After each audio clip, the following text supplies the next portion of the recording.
Man, this dude has been losing his absolute mind. It's been 2 weeks, and we haven't said anything. I didn't realize that he was on a 2-week-long tantrum. Seriously, I had no idea. It's so funny. Oh my god. I only noticed today. Like, he kind of lost it a little bit after, like, our stream.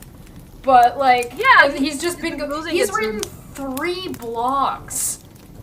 3 blogs. Oh my god. And he was complaining about us being thorough with his bullshit. Oh, okay. Well, yeah, he's super mad that we did our stream was 4 hours long after he demanded we go through and address all of his stuff. Yeah, like, can you decide? And then, we'll talk a lot about it. Well, it's the classic, right? It's the classic that it takes longer to debunk all of this bullshit than it does to spout it. You know what I mean? Either way, he is a dwarf and he's digging a hole. Diggy hole. Diggy hole. Athens from the live chat. Hole. Who reads blog these days? No one. Almost no one. Well, you would read blogs that have like proper citations and stuff, and the blog we covered last time, the citations were bullshit. They were not citations. It's barely a blog. It's more like this guy's brain, like, rattling around. Yeah. Yeah. Oh boy. And yeah, so and he didn't provide any citations. Welcome back to Dumb Fekk Friday. Dumb Fekk Friday. Dumb Fekk Friday. It's going to be fun. What up, everybody? Welcome to Dumb Fekk Friday. We're in for a doozy. Oh my god. So we're back talking about John Hamill and his big brain. Cause this man's unfucking believable. He on a 2-week tantrum. 14 days tantrum. Oh my goodness. Oh my goodness. I don't know. Like he gets like he demands things, then gets mad when he gets them. So demands different things and then gets mad when he gets that, and then like he's acting like, I don't know, what age? Are we talking about like 12? Yeah. Yep. Something like that. And the thing is that I think so what's going on is that he did not expect someone to call him out on his bullshit. He bluffed and now he's regretting it. And he's trying to backtrack, you know. Honestly, I don't think I don't know about that. It's one of those things where it's like when you say something stupid, because he straight up just lied about the reason those that hospital was closing down, right? Like that was just a straight up fucking lie. That was just not true. Yep. No, so like I don't know where he got his information, but it wasn't from the register. Like it wasn't from where we what we looked at, which was the actual report. We looked at the report and a citation of the report. So I don't know where he's getting his information from, or if he's making it up on his own. So yeah, on the topic of citation, I'm going to pull out my Master's of Engineering degree card today. John, last time a Master's of Engineering graduate criticized you. Shut the fuck up, sit down, be humble, and listen. Alright? I know what I'm talking about when I look at citations, how we look at them. We know what the fuck we are talking about. You don't. You clearly don't. You clearly don't even know what citations mean. You don't know. And if you have to lie to justify what stupid links you have provided, then I have no hope in you. Well, last time after our show, he got really big mad that he wasn't invited, even though he was made aware of the show ahead of time. Because he needed a special invitation, apparently. And so this time, he knew a day ahead of time, has responded, is currently losing his mind on Twitter. I don't see him in the live chat, Manya. Do you see him in the live chat? Nope. I invited him. I'm like, yeah, we'll see you there, dude. No, well, you know, he did say, hey, when's your stream? Let me know when you're doing it. I'll come by. That's what he said last time about a stream that was already done. Oh, he did. Yeah. Oh, okay. But he thinks he answered us, which is really interesting because. So here's the thing, right? He demanded like some shit, right? Like he demanded to have like, let's see. Way down here, he's. Let me switch us over here. Ta-da!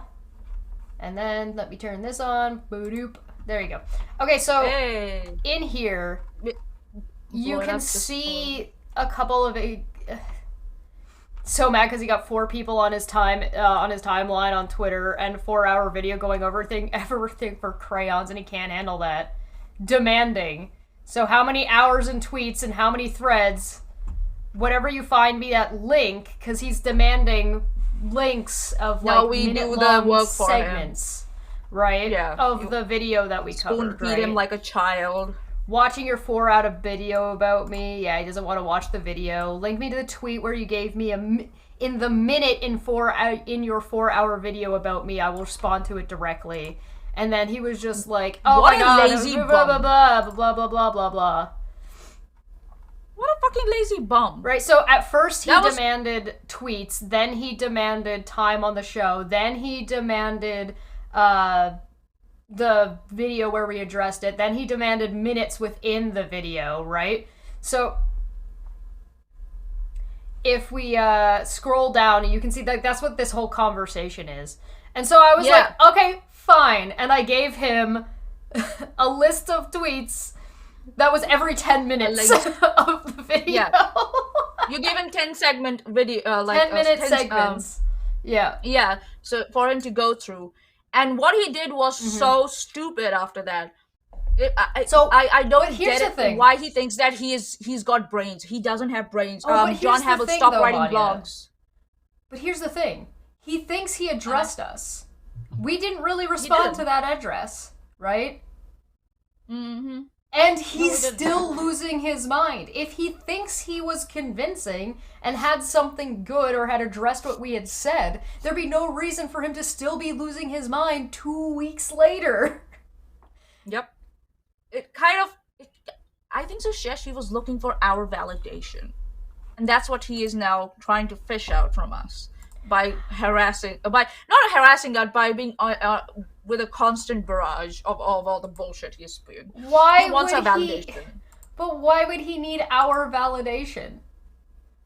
What other explanation can you come up with? I know I'm committing a fallacy most probably here, but what other explanation is it for someone after they seem to have given us an explanation in like 10 tweets about 10-minute segments, and they're still going 2 weeks later? What other explanation can you come up with? Yeah, I guess that's fair.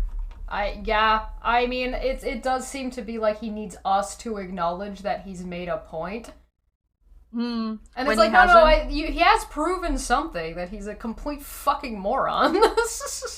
He's a moron who doesn't know how citations work, and thinks so highly of himself that he's ready to lie.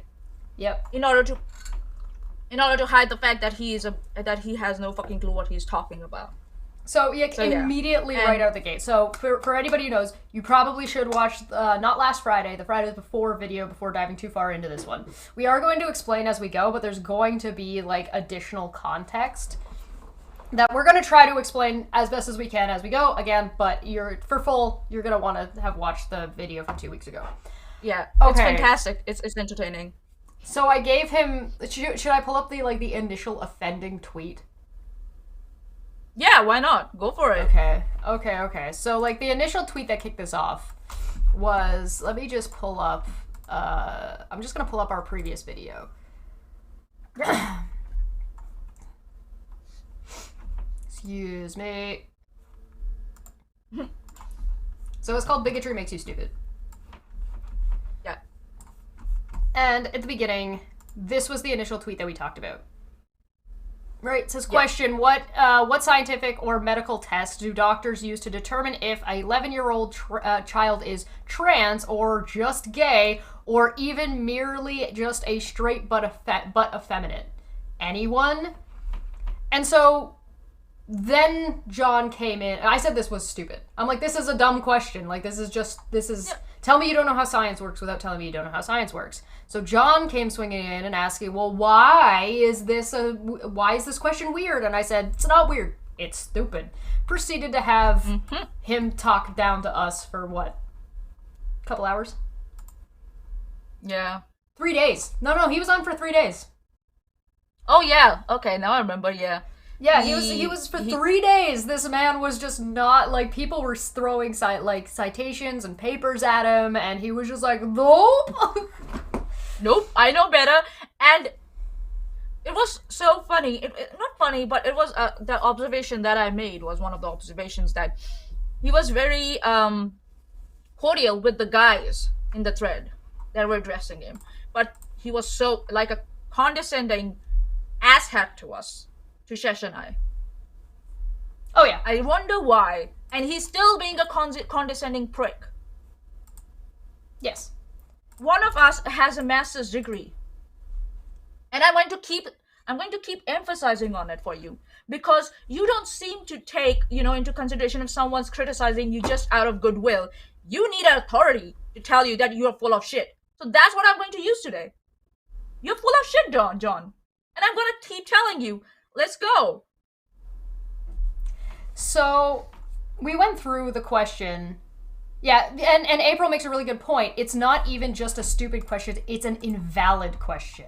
That is 100% right, and that's part of what we covered at the beginning, because we needed to explain where this was coming from so we could explain why John's nonsense made no sense and how his defense of it and support of this question, which is what he did, he backed this question up and said he thought it was a reasonable question. It was a perfectly valid thing to ask.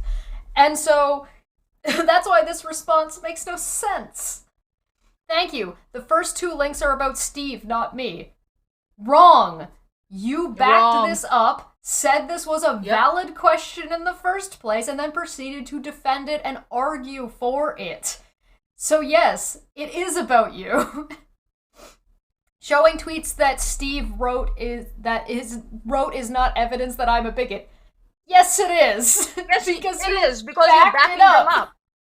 Yeah, you're backing up a stupid, invalid question. That makes you a bigot. Yeah. I don't know what else to say about it. The third link is you agreeing with my tweet, where you concur that we all know there is no such tests. If that makes me a bigot, then you're a bigot too. Lamani, that's not what you implied. I gave him 10-minute segments. He watched half of a second of a sentence. Yep. Bruh, okay, so what I had said is, there is no such test as if you're looking for gay in the blood. You're not gonna find Jewish in the bones, either. Yeah, that was the whole concept, and this guy is so lazy, that he just watched like first 30 seconds of the timestamps you gave him, and just went on based on that. And he didn't even figure out that I actually sent him the whole video. It was just in 10-minute segments. He did not figure that out. Like angry typing immediately to like, how dare you? And it's so sad when people like John come into communities. They write on other people's, what I can say is, integrity, if I might say. Right on other people's integrity to present themselves as if they know what the fuck they're talking about. And when they're told they don't know what the fuck they're talking about, they go on a tantrum. A 2-week-long tantrum. Yeah. But with no sign of stopping. Again, we didn't say anything for 2 weeks. Nope. Mine and Manya's response to this, Manya, I think you responded by saying, oh, I know you're full of shit. You didn't actually watch the segments. And I responded with, oh, is that all? Yeah. My thing was like, how come you were able to watch these 10-minute segments within 5 minutes and come up with those tweets?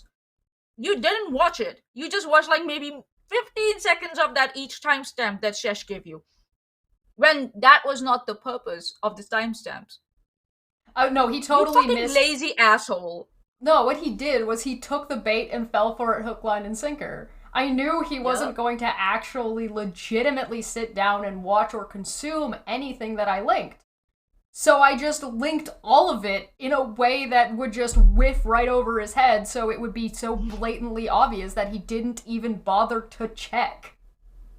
Yep. The fourth link is you contradicting yourself from the third link. This time you say he's trying to make a point that there is no such test, and that's just factually incorrect. Right. You needed to watch both of them together. Yeah. For 20 minutes, if that. Yeah. He didn't get the first one, and so because he didn't he didn't understand the first one because he didn't want to understand it because he's not being honest. His foundation is wrong because his foundation is wrong. Yeah, right. Because his foundation is wrong, or if I may dare say, his premise is wrong. So everything that comes after that is just a house of cards ready to fall down when the first card falls. So I sneezed and this man exploded.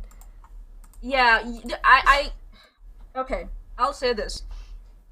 I've studied research papers and shit. This is beneath me. The only reason I'm addressing this is because I love trolling sometimes, and this is what I'm doing at the moment. But this whole bullshit is beneath me. It's beneath me. I'm telling you, John. Suck on it. Suck on it. It's beneath me. Mr. Serious said, I'm trying to get an autism test. They didn't find any in my pee. And Alex said that literally, this sign won't stop me. I can't read.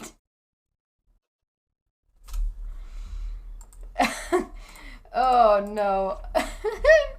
So yeah, you're contradicting yourself does not make me a bigot. It makes you incoherent.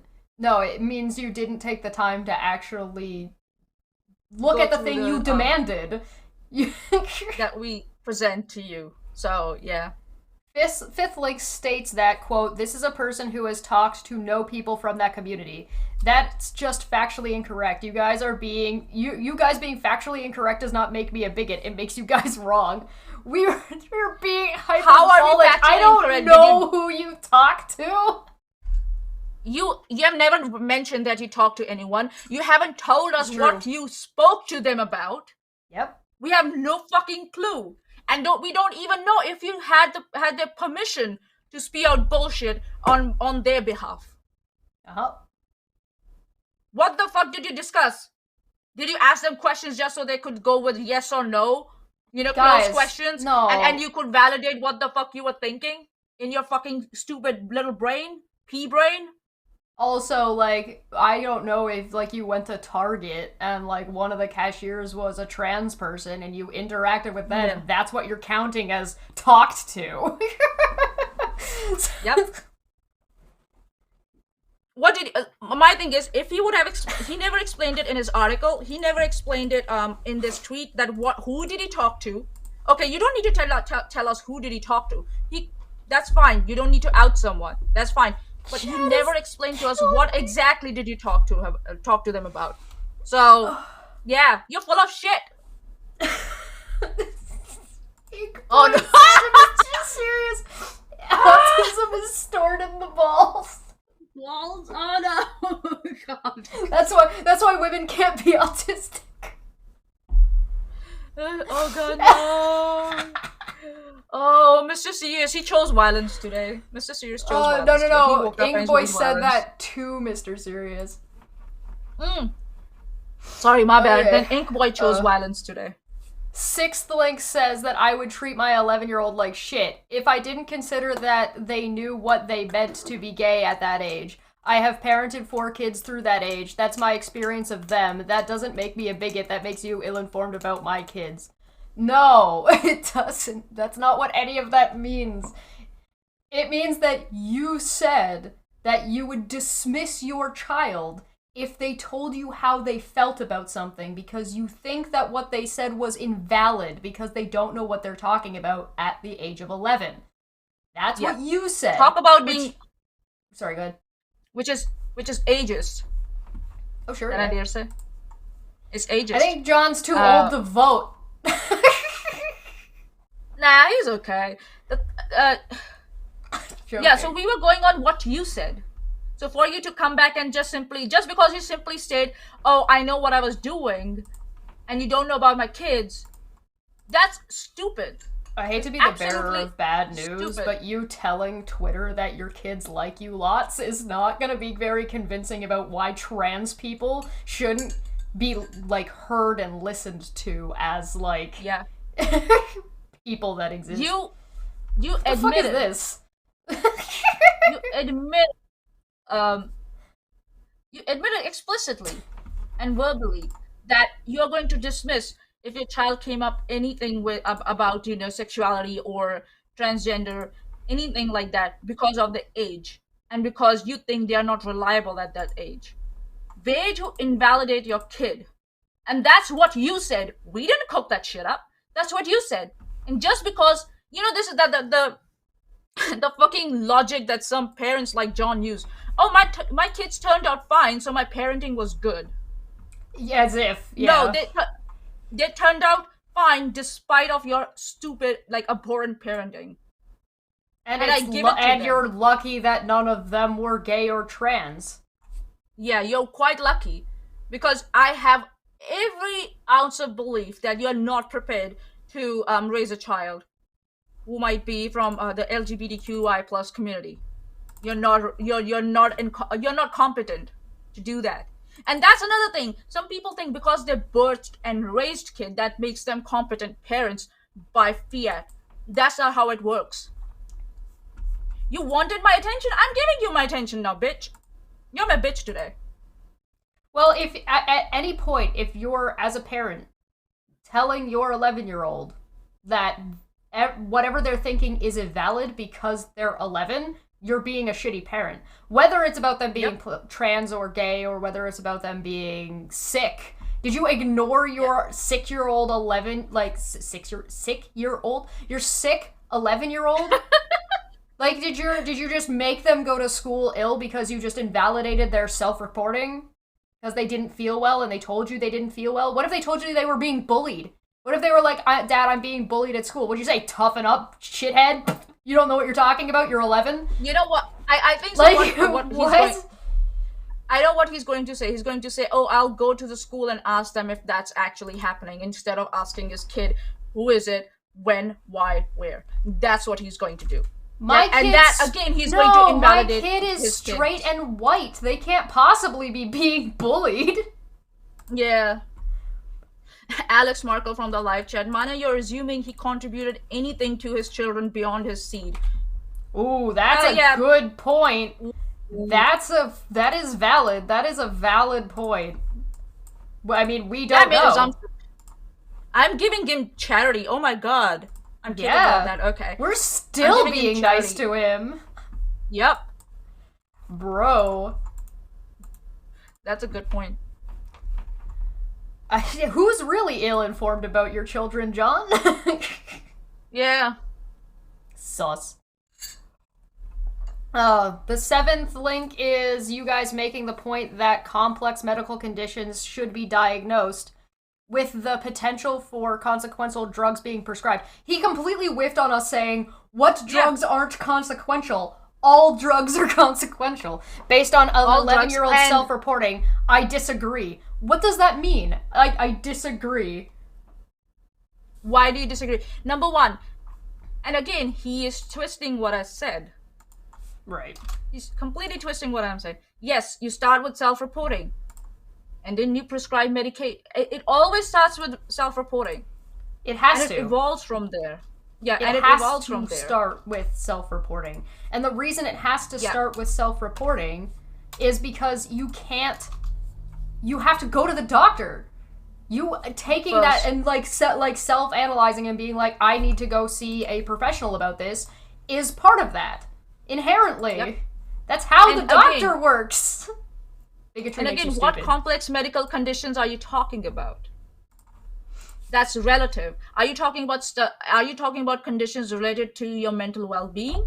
Because then yes, it is always based on self-reporting. Obviously, there are tools that monitor or that analyze that self-reporting that are available with the psychologists and the counselors, but it always starts from self-reporting. So I have no fucking clue what complex medical conditions are you talking about. If we are talking about physical medical conditions, like inflammation in the kidneys and all that stuff, yada yada, you will still listen to your kid if your kid says, "Dad, my abdomen's hurting." That's the kid self-reporting it to you. Right. So, again, you're so wrong. Just because you say, "I disagree," doesn't mean that you're not wrong. And it does make you a bigot, because if you have all you have as a counterpoint, "I disagree," then you're wrong and you're a bigot. But there's Why do you multiple disagree? things, right? What are you disagreeing about? Right? Are you disagreeing that they're all that all drugs are consequential? Are you saying that some drugs are not consequential? In which case, what are you talking about? The second one is that do you disagree that it should be diagnosed? Do you think that if you're 11, you should not be getting diagnosed from any medical condition, complex medical condition? That would include heart disease, diabetes, autism. You just don't think 11-year-old blood pressure issues, cancer. You just don't think 11-year-olds should be diagnosed or treated? Like, what part are you disagreeing with?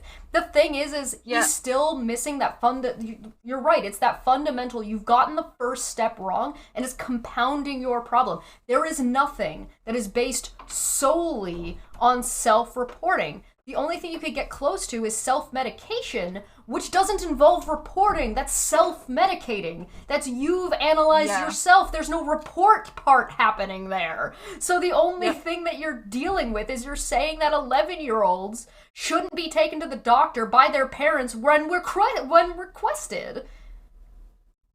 Yeah, so like... That doesn't make you a bigot. That makes you a fucking psychopath. Yeah, so if your child comes to you and says, "Dad, I'm feeling very down. I don't know what to do. I don't feel like going to school. I don't feel like getting out of my bed in the morning." What are you going to do? Are you going to tell them toughen up and go to school and ignore what they're saying? "Oh, you'll be fine. Get out of the bed. Go into the sunshine. You'll be fine." Or are you going to go, "Okay, let's figure this out"? The kid's already started self-reporting when he's talking to you. He also has yet to validate why is there an issue for the age of 11. Yeah. What? Because the only thing that they've brought up is that 11 sounds young. Yeah. He cited no papers to Nothing say, about 11-year-old adolescents. Yep, that self-reporting in 11 years old adolescent children is unreliable. We're back to he doesn't understand that most, especially women and girls, have started their periods by 11. Between the ages of 10 is 9 is very, very early. 10, 11, 12, 13, 14. Anything after that is considered like a late bloomer. Yeah. And that's another part of the problem, because when girls with their periods, they report that their periods, the pain is killing them, they're ignored. Right. And you know why? Because of people like you. Because of misogynist assets like you. Ageist people like you who think that girls don't know what the fuck they're talking about. And before you know, you find out that they have PCOS. And when they find out, when they're in their 20s. When they have the ability to go to the doctors themselves. And self-report about the pain to the doctor. And even then, doctors don't take them seriously. It's happened again and again, time and time again, because of assets like you for putting that out into the world, that women don't know what the fuck they're talking about, and 11 years old don't know what the fuck they're talking about. If you encourage them, 11 years old can be very, very honest. Are you trying to say that your children are not honest? You didn't raise honest children. Is that what you're trying to say? Because if an 11-year-old is lying about their condition to you, then there's something wrong with your parenting, if I might dare say. It's just no periods only start at the legal age of consent. Oh God. Yeah, that's a whole other thing that some people think. Yeah. Smitty also makes a good point. 11 is not too young to be able to understand who you're attracted to as well. Right. John Hamill did not become attracted to a girl the first time when he turned 18. Exactly. Correct. It's one of those things where most people... Yeah, to actually tell us, who was your childhood crush? Yeah. Did you have a childhood crush, John? Or were you a robot with no feelings? I was asking Chad. I don't care about fucking John. Okay. See, I want I'm to being know nice whose to chat him. is. Like Space Jam came out in like what 1990. When did Space Jam came out? Hold on. Don't know. But I'm gonna find out. 1996. Lola Bunny was introduced to the world in 1996 to a lot of children. Anyway. God, this guy is unfucking believable. You want me to play it? What? This guy Yeah. is unfucking believable. Unfucking believable. The 8th link states, why did he switch to just for 8th? He typed the word out. Everything else has a number. But for 8th, he decided to type the word. Link states that I claimed something should be in the DSM. I claimed no such thing. You just made that up. It was you who introduced comparisons between trans kids and mental disorders, not me. If reference to mental disorders makes someone a bigot, it is you. He just made the comparison there right there and then. If reference to mental disorders makes someone a bigot, it is you. What? So are you accepting that you made the comparison between the transgender and transgender people and mental disorders? Is that what you just said? No, is that what you just said? He's big mad because he doesn't like that he can't answer the question about what equivalent medical and scientific experiments and tests would you do that do not involve self-reporting for anything that is like besides trans people. So like it's not a comparison. It's another example. Right, he's misrepresenting it. Right, it's because he didn't watch it.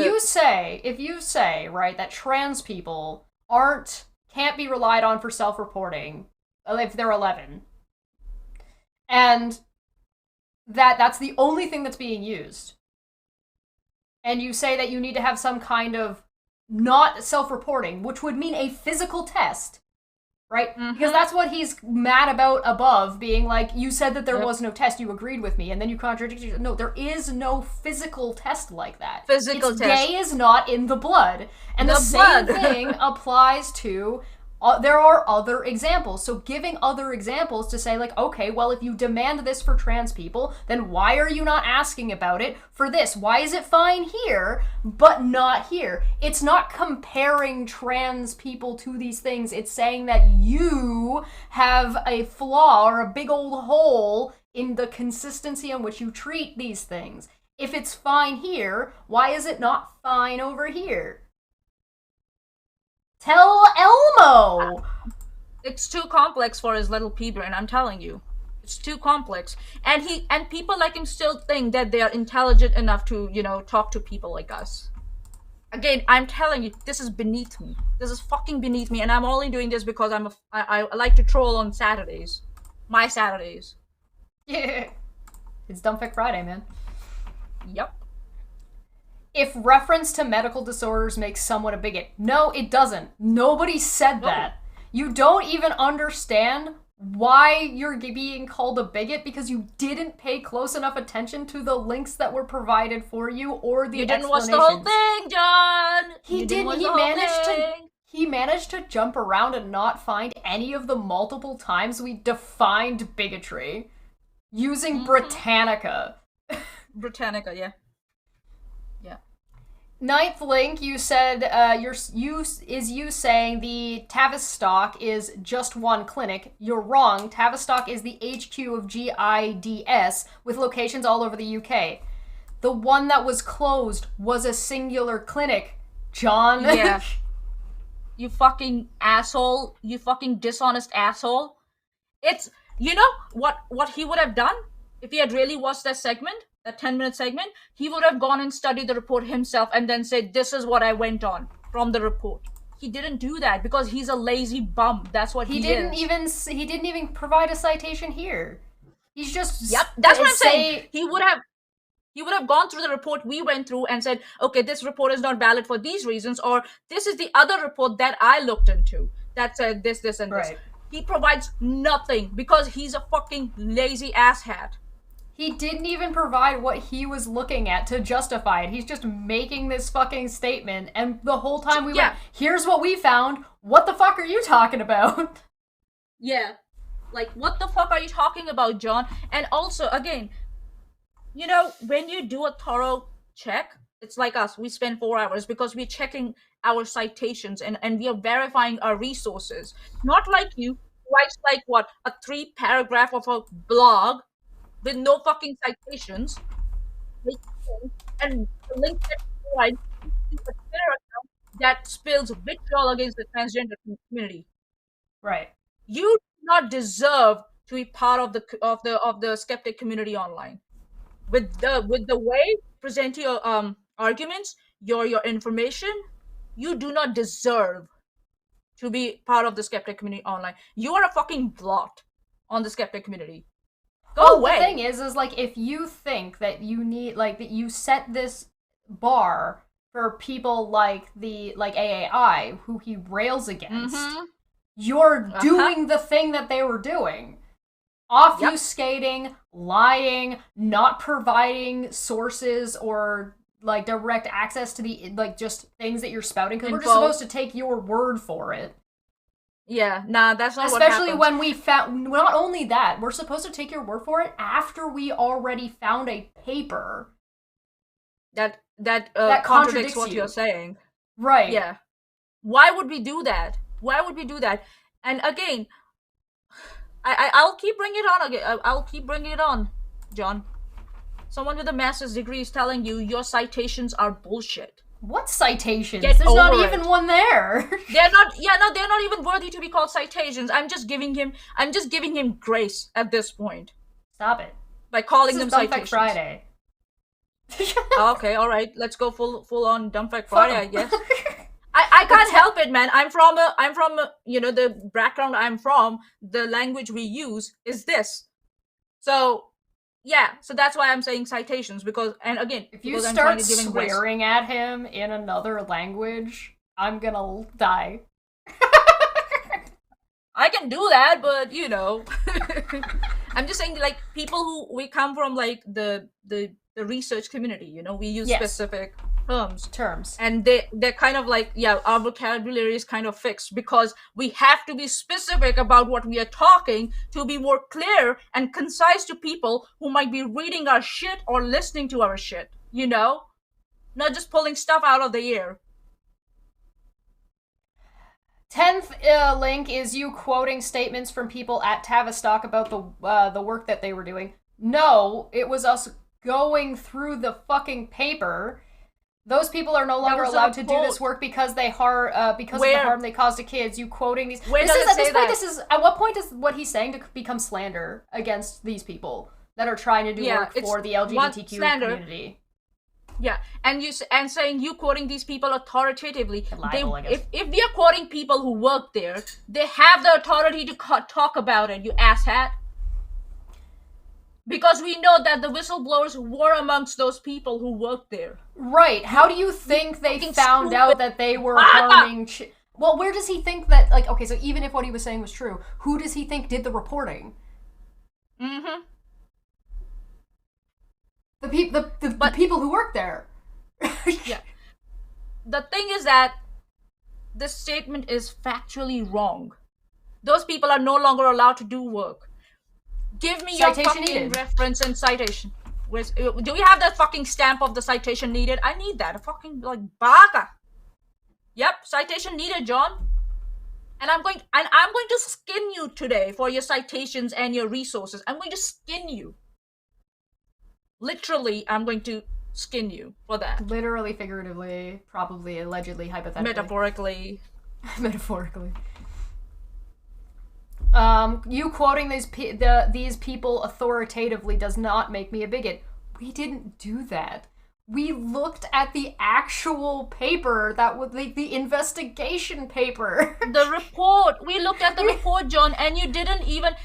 So that's what tells me that he never watched the whole segment, or all the segments, the complete segments before, because we bring the paper up. If he was so sincere, he would have gone to that paper, read it, and say, oh, this is the section I was quoting. Maybe I was wrong what I quoted, or I don't understand what you are quoting. But you did that nothing. I don't know which right-wing website, news website you went to, and you found whatever confirmed your biases, and you decided to spew that. You don't even provide that. You don't even provide that. Why? Are you afraid that we are going to rip your citations or your references apart? The only citations he ever provided... Well, and I showed you guys this last time. The citations that he provided were not citations. They were to... they were closer to references, to journalistic references, and those journalistic references were referencing shit that was made by Tucker Carlson that was self-referencing that eventually referenced back to a whole other political group. It's a giant circle jerk. Flap, flap, flap, flap, flap, flap, flap, flap, flap. This is the basis on which you call someone a bigot? No, it's not. None of those things were why we were calling you a bigot. You should pay closer attention. He's such a child. We have to explain everything to him. God damn well, because he doesn't want to, he wants all the criticism, but then doesn't want to have to actually read through it or watch it. And so he's just gonna throw a hissy baby fit. Hissy baby. Oh, baby. He's just a little guy. This is even more puerile and ridiculous than your absurd mind over matter claims. What the fuck is he talking about? Oh, the stuff we covered about him talking about dualism where he got everything wrong? Is that what he's talking about? Yeah. Do please grow up, Chesh. Never. Not even once. I refuse. Nope. Especially not on your behalf. I refuse to kill my inner child. I refuse to kill my inner child because I use that inner child to self-report my issues to my psychologist, so yeah. I mean, that's valid. That's valid. I was just gonna tell him. It's as if I know what I'm talking about, right? Oh, crazy. I was just gonna say I'm disinclined to acquiesce to his request. But, also, fuck off. For an otherwise intelligent person, you're just wasting people's time with this utterly pathetic nonsense. John Hamill is so worked up right now that we shredded his article, his whole bullshit. He's using these petty insults. He thinks he's insulting us, but he's actually showing what he thinks about us. So that tells a lot about you, John. Tells a lot about you. As a man, talking to a woman like this. Yeah. I'm frankly so embarrassed for you. You are so sad. Especially, when one of the women, they have a master's degree. It's kind of when one of the women has a master's degree and is telling you where you are wrong. So to talk to me like that, again, this is beneath me. But I'm only doing this because I'm trolling today. I'm in the troll mode. That's why I'm giving you time of my day. Yeah, so here he is. He's like, oh, I didn't receive an invite to participate. It's like, you didn't receive an invite to the tweet thread either. Yeah. He received the link ahead of time today. I don't see him here for somebody who was running around calling everybody else a coward. And we know he was awake because he was answering you. Yep.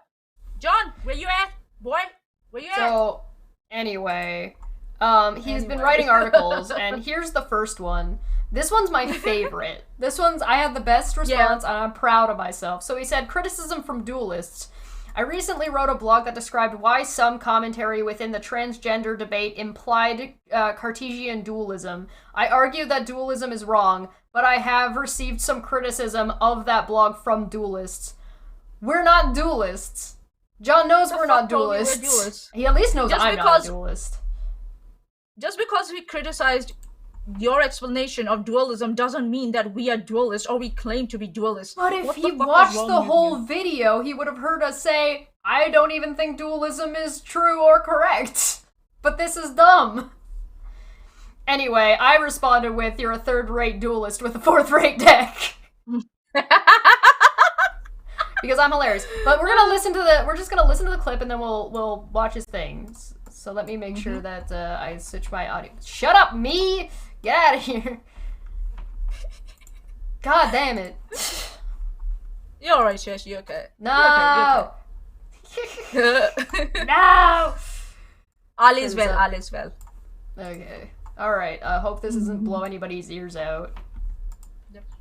Yeah. However, it won't one be me, problem probably. with the idea is that the mind has been, quote, born in the wrong body, is that dualism is just plain flat out wrong. Prove it. Nope. Prove dualism wrong. Good luck. Show me your philosophical equation for dualism being wrong. Flat out, Wrong, plain yeah. flat wrong. Your mind has been born in the wrong. That's your claim. That's your specific claim in your blog. That mind has been born in a wrong body. That's what you think the idea of dualism is. Prove that wrong. Not switch the goalposts. Not come up with something else. Oh, I meant this, and then try and explain that. No. This the specific thing. I'm skinning you alive today, John. I'm gonna skin you alive today.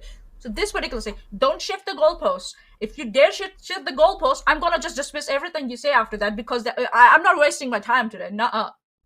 It's because he doesn't understand. We're back to the problem of people not understanding what, like, evidence fuck they're and talking proof about. is. This is like a Yep. really big, like, issue. This is so dumb. So, like, the reason I don't even need to explain. What did I say incorrect there? What about what I said was incorrect? That if he's going to make that claim, he needs to show that that's the case. Back it up. Yep. Whether I believe in dualism or not is irrelevant. You Doesn't matter. need to be able to back up your shit. But let's see if he does. Maybe he does. Let's see his thing here. I'll give a prediction. He doesn't. He thinks he is. He doesn't because he doesn't know what the fuck he's talking about. Manya, why you gotta spoil everything? You get such a Debbie Downer, Manya. Come on. Hey, listen. I don't like people who act Just like they know what the teasing fuck they're talking about. I'm just teasing, Manya. You're fine. Don't do this to me. Alright. Criticism from the duelists. We lost Manya. Goodbye, Manya. She hung up. So I'm just gonna read this, but, like, we're not affiliated or associated with any, like, group, let alone a group of duelists. So what the fuck is this? Amnesty Ireland has been an active participant within the ongoing debate on transgender issues. They have helpfully provided some definitions of this and other related terms. Their definition of the term trans includes the following language. Hold on. Let's see the link. Why isn't it loading? Okay. Rights LGBT. around the world. So before he goes on with this, we're going to trans people are individuals. He's just repeating the same definition that he put it in his previous article. That's what it is. It's just a copy paste. Yeah, I believe that's true. That's just the same. That's... No matches? Huh? Hold on. There's no matches. Did he even provide the correct link? Is it the correct wrong link? Dude, again, where the fuck is your citation? My god. Some people decide to be Okay. trans as if, you know, they... Oh, yeah, here we go. What does transgender mean? Transgender or trans people are okay, so he just cut out this fucking shit. That's why it didn't come up. You cut out some didn't- context, you're telling me? Well, I don't think it's a contextual issue, really. I think he's just, like, not citing something properly. What does transgender mean? Transgender or trans people are individuals whose gender identity or gender expression is different from typical expectations of the gender they are assigned at birth. Not all transgender people identify as male or female. Some identify as more than one gender or no gender at all. Some trans people decide to transition, which is the process of living your life as your true gender. There is no single transition process. Some people may adopt new pronouns, change their name, apply for legal gender recognition, and or undergo gender-affirming surgery or hormone therapy. Being transgender has nothing to do with a person's sexual orientation. Oh, you mean that original tweet that started this whole shebang? Weird. You can be a trans man and be gay, or be a trans woman and be a lesbian. Alright, so he cut off at... Trans people are individuals whose gender identity or gender expression is different from typical expectations of the gender they were assigned at birth. Some trans people decide to transition, which is the process of living your life as your true gender. Being transgender has nothing to do with... He didn't even put the ellipses in. Like, he didn't cite this properly. He didn't cite the whole thing. He conveniently, considering he's talking about, like, people who get surgeries and what gender-affirming care is, it's really convenient that he left that little bit out. Kind of sus. Yep. Yeah. All right. Why would you do that, John? Extract from the definite... It's not... This isn't a proper extract. It's not. That's not a proper citation. No. If you want to put the whole thing in, or else don't put it, or else paraphrase it. Or at least if you're going to cut things out, indicate with an ellipses. Yeah. That there was more before and after that whole thing. Yeah. Or paraphrase the whole thing. Do justice to that whole, citation that you're putting in. Right. God. I wrote an article. Well, that's why when I searched it, it didn't find right away, right? Because he's not quoting it properly. Yep. I wrote an article recently that described why this definition seems to imply Cartesian dualism, which we looked at. That is, the definition suggests that you can be an immaterial or metaphysical mind or consciousness, which has a different gender from your body. I disagree with the idea on the basis that Cartesian dualism is wrong. Okay, prove Cartesian dualism wrong. How did you prove it wrong? Just because you disagree doesn't make it wrong. It's like it's your basis, but your basis is you're starting with that Cartesian dualism is wrong, and if Cartesian dualism is wrong, therefore this is incorrect. But you have to show that Cartesian dualism is wrong in the first place to be able to make that claim. This is the same argument of God exists, the world exists, Bible says God so. That's what this is. It's the same thing. However, this is not what this group is saying. This group is not using you in a philosophical, spiritual sense. They're using you as in, like, you the individual or you the group of people. Yeah. Not you spiritually. He's just adding that in there for there's no reason to put this in here. Yeah. What? Amnesty International has not... To invalidate trans people is the reason. Exactly. And again, Amnesty International has not specifically described what they meant by you. They have not cited any article with dualism. You inserting it in there and then building on top of that, again, it's wrong. That's not how you critically, that's not how you criticize things. This is like if I looked at his article and said that, like, oh, well, he said, one of his tweets says, you anonymous person, well, why are you bringing up Cartesian dualism, John? Like, no, it's just standard language. They're not using spiritual jargon. And, like, you also need to show that if you think that they are, you need to demonstrate that. Where did Amnesty International... how did you conclude that Amnesty International means what you mean by you, and that it's coming from the concept of Cartesian dualism? How did you conclude that? Please, tell Elmo. How did you conclude that? Again, your premise is wrong. There is overwhelming evidence that the mind is what the brain does. Sure.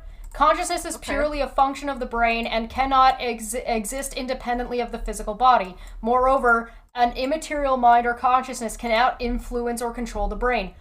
Then show it. Whether I agree with you or not is irrelevant. You need to be able to show what you're talking about. And this doesn't invalidate trans people. It doesn't. It doesn't invalidate trans people. Again, you are assuming that's what Amnesty International meant by you. You're assuming that, and then you're running with it. Number one. And number two, you trying to... I think so where this is leading to, I remember, if I'm not wrong, it's leading to the fact, because your mind is not different from your body, so you thinking that you're another gender is wrong. And how do you know that's not the product of your mind? You fucking asshole. This isn't That's the product of your mind. This isn't even what we, like, this isn't even a criticism to what we had said. Not even in the clip that he provided. Nope. In contrast, dualists believe that there is a metaphysical mind or consciousness that exists independently from the physical body, which is not merely a function of the brain. Metaphysics is more complicated than I think John can wrap his mind around. Get it? Number one, his mind. And number two, again, number one, we are not dualists, so we are not claiming what you're claiming on our behalf, John. So shut the fuck up, first of all, around that. And again, your premise is wrong, so everything that comes after that, first statement, the first assumption that you made is wrong, and you don't even justify why you made that assumption in the first place. So anything after that, I don't have to consider. If I was like a professor reading through your paper, I would have just torn it up and thrown it in the dustbin. How did you justify your first assumption? Where did you get that from? Yep. And this article is bullshit. I received some criticism from my article from Duelists, and some relevant clips are extracted below. For those of you interested in the full disquisition of the Duelists, their entire video of criticism is here. I like how when he gets mad, he tries to pretend that he doesn't know who we are. Yeah. As if that gives him some kind of power. Again, hold on. I'm addressing John here directly. Have some grace, have some humility to at least address your criticizers, especially when you have sat down and spoken with them. You have worked with them before. You are insulting us by doing that, and I take personal insult. I take it as that you're insulting us, and that's why I'm not going to consider any respect for you after this. The way you are writing about us, as if that you don't know who we are. He's so mad. So I have no respect for you. The initial demand here that I should provide an equation. That's an example, yes, a philosophical equation. So that's like your A equals A, that kind of an equation. As it happens, the link in my article that is being discussed in the video clip above is to a physicist demonstrating why dualism is incompatible with fundamental laws of nature. He even provides the requested equation within the first 30 seconds of the video. See, that's what I meant. Wait, hold on. The link in my article that is being discussed. That YouTube video that he put up in the previous article. Remember when we said, "Oh, it's just." Oh, you mean the one that's on? You mean the one that's on his channel that doesn't have the person's name, who they are, or what they're talking about, and it's completely clipped out? So we dismissed it because it had no reference to it whatsoever. And where did it come from? Yeah, we have no fucking idea where it came from. Yeah. Again, I'm going to dismiss your reference because you don't give me a proper reference. He's trying to present. What the fuck you're talking about? He's trying to present the physics within the domain that is relevant to the human brain. This is physics. This isn't philosophy. God, Jesus Christ. And that's not what he claimed. If you go back up, what did he claim? I told you, don't switch the goalposts. I'm going to note that. And again, I'm going to throw this whole blog into a dustbin. Into garbage can. And that's where it is going. And you can't say that physics and philosophy are separated. They're not. You need both of them. They work together. Oh my God. But if you want to prove something like Cartesian dualism or disprove something like Cartesian dualism, you can say like, hey, physics says this, therefore my belief is this. That's fine. Whether or not people find that convincing is a whole nother thing. Whether or not that's persuasive is a whole nother thing. That'll work for some people and work for not. But physics is not going to tell you if a soul exists or not. That is not what science does. That is not the field that science works in. Yeah, so simplifying it for you, John, since, in your terms that you're so, you think you're smart enough to use. Physics does not divulge into the domain of metaphysics. It doesn't do that. Number one. Number two, I'm going to throw this whole thing into a dustbin. That's what's going to happen. Do it. Yeah, and again, you changed the goalposts. You claimed something else, and Shesh asked you for reference for entirely something different. Yep. And you switched. And he's still... Another dishonest thing that you have done. All he says is that this is... clip is to a physicist demonstrating why dualism is incompatible, but you clipped it. You clipped it and that doesn't show the beginning of his presentation. It doesn't say who he is. How are we supposed to know who he is? How can we verify anything in that YouTube clip? And doesn't provide link to the whole conference where he's present. Where's the whole thing? Why those 16 minutes? We're supposed to take his word for it, Manya. Yeah, I'm not just taking your word for it. And I am sick and tired of people like John who come in who have no knowledge of basics of how citations are done, how resources are verified, and they come in claiming to know and believing that they know what they're talking about. I'm sick and tired of these individuals coming in like that. And again, I'll clarify one more point. You do need philosophy for research. Yes. You know why? A lot of concepts that are utilized in research come from philosophy, you fucking moron. Science is evolved from philosophy. Do I have to explain this to you like a little child? Even a high school student knows that. A high school student knows that. Mika, where's Mika? She's in college now. She's teaching kids now. She knows that. She's done that. She's studied that field of rhetoric and philosophy. And then this asshat comes in. Herp-a-derp-a-derp. I'm a guy. I know what the fuck I'm talking about. And tries to be a condescending bitch ass to other people who are trying to tell him, guide him where he's wrong, and refuses to accept that and goes on a 2-week-long tantrum. And this is what I get. And watch him misrepresent our criticism. In fairness, the video that I linked is 16 minutes long, and not everyone will take the time to listen through the physics presentation. That wasn't the problem. That was never the issue. I will try to provide a summary of the content in the paragraphs below, but I recommend watching the full video. You didn't provide the full video. You provided a 16-second or 16-minute clip of the conference, excluding who the person is and his opening statements about what they were there to do at the conference in the first place. And he still hasn't provided... So he's brought up equation above, right? That guy has presented, apparently has presented an equation in his speech in the conference. That's the equation. Where's the whole paper? Yeah, why are you linking where's the that? Where's the whole fucking paper?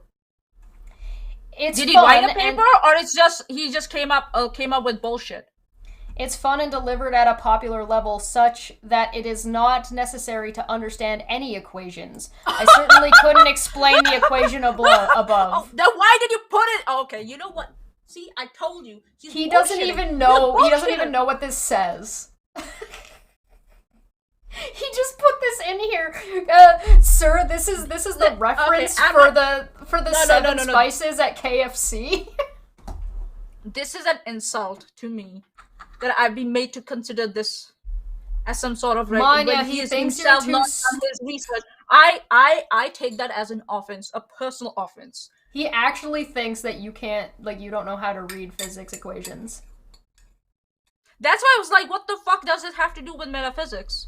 It doesn't?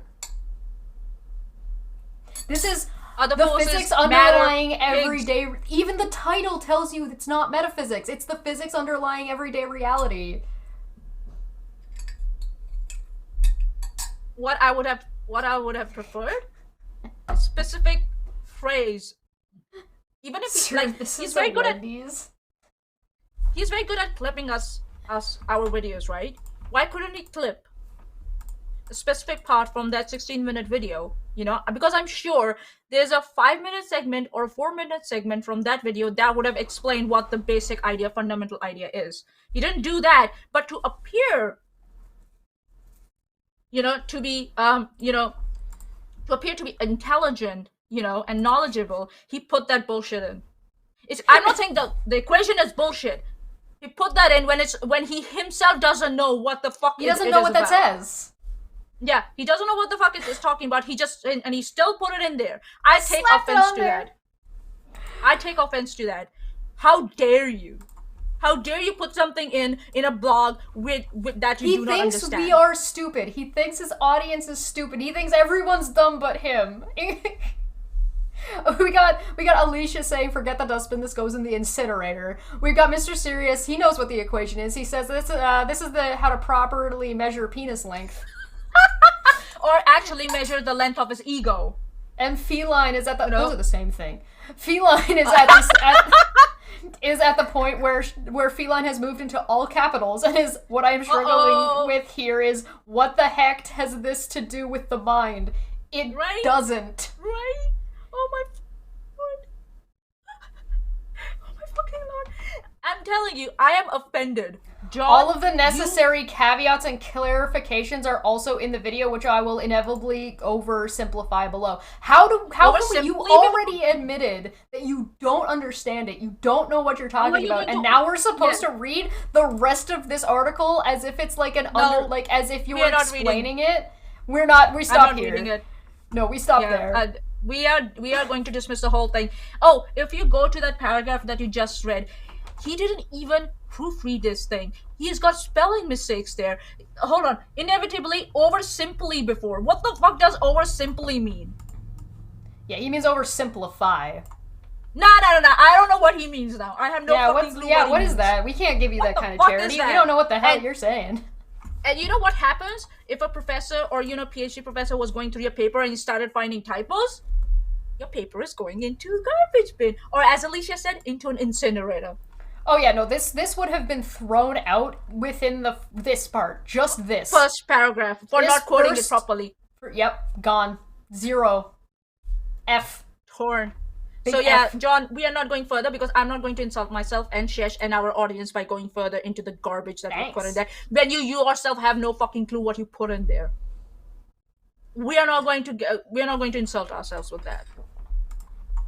You can bitch and whine about it and write another article about it and go on for another 2 weeks. I don't give a shit.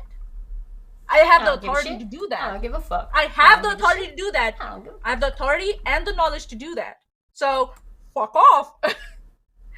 As if the video, like, I do get a kick out of if anybody actually, like, goes and reads his blog and goes to our video, they're not gonna find any of what he's saying. Like, it's just, like, that's not what our video was about.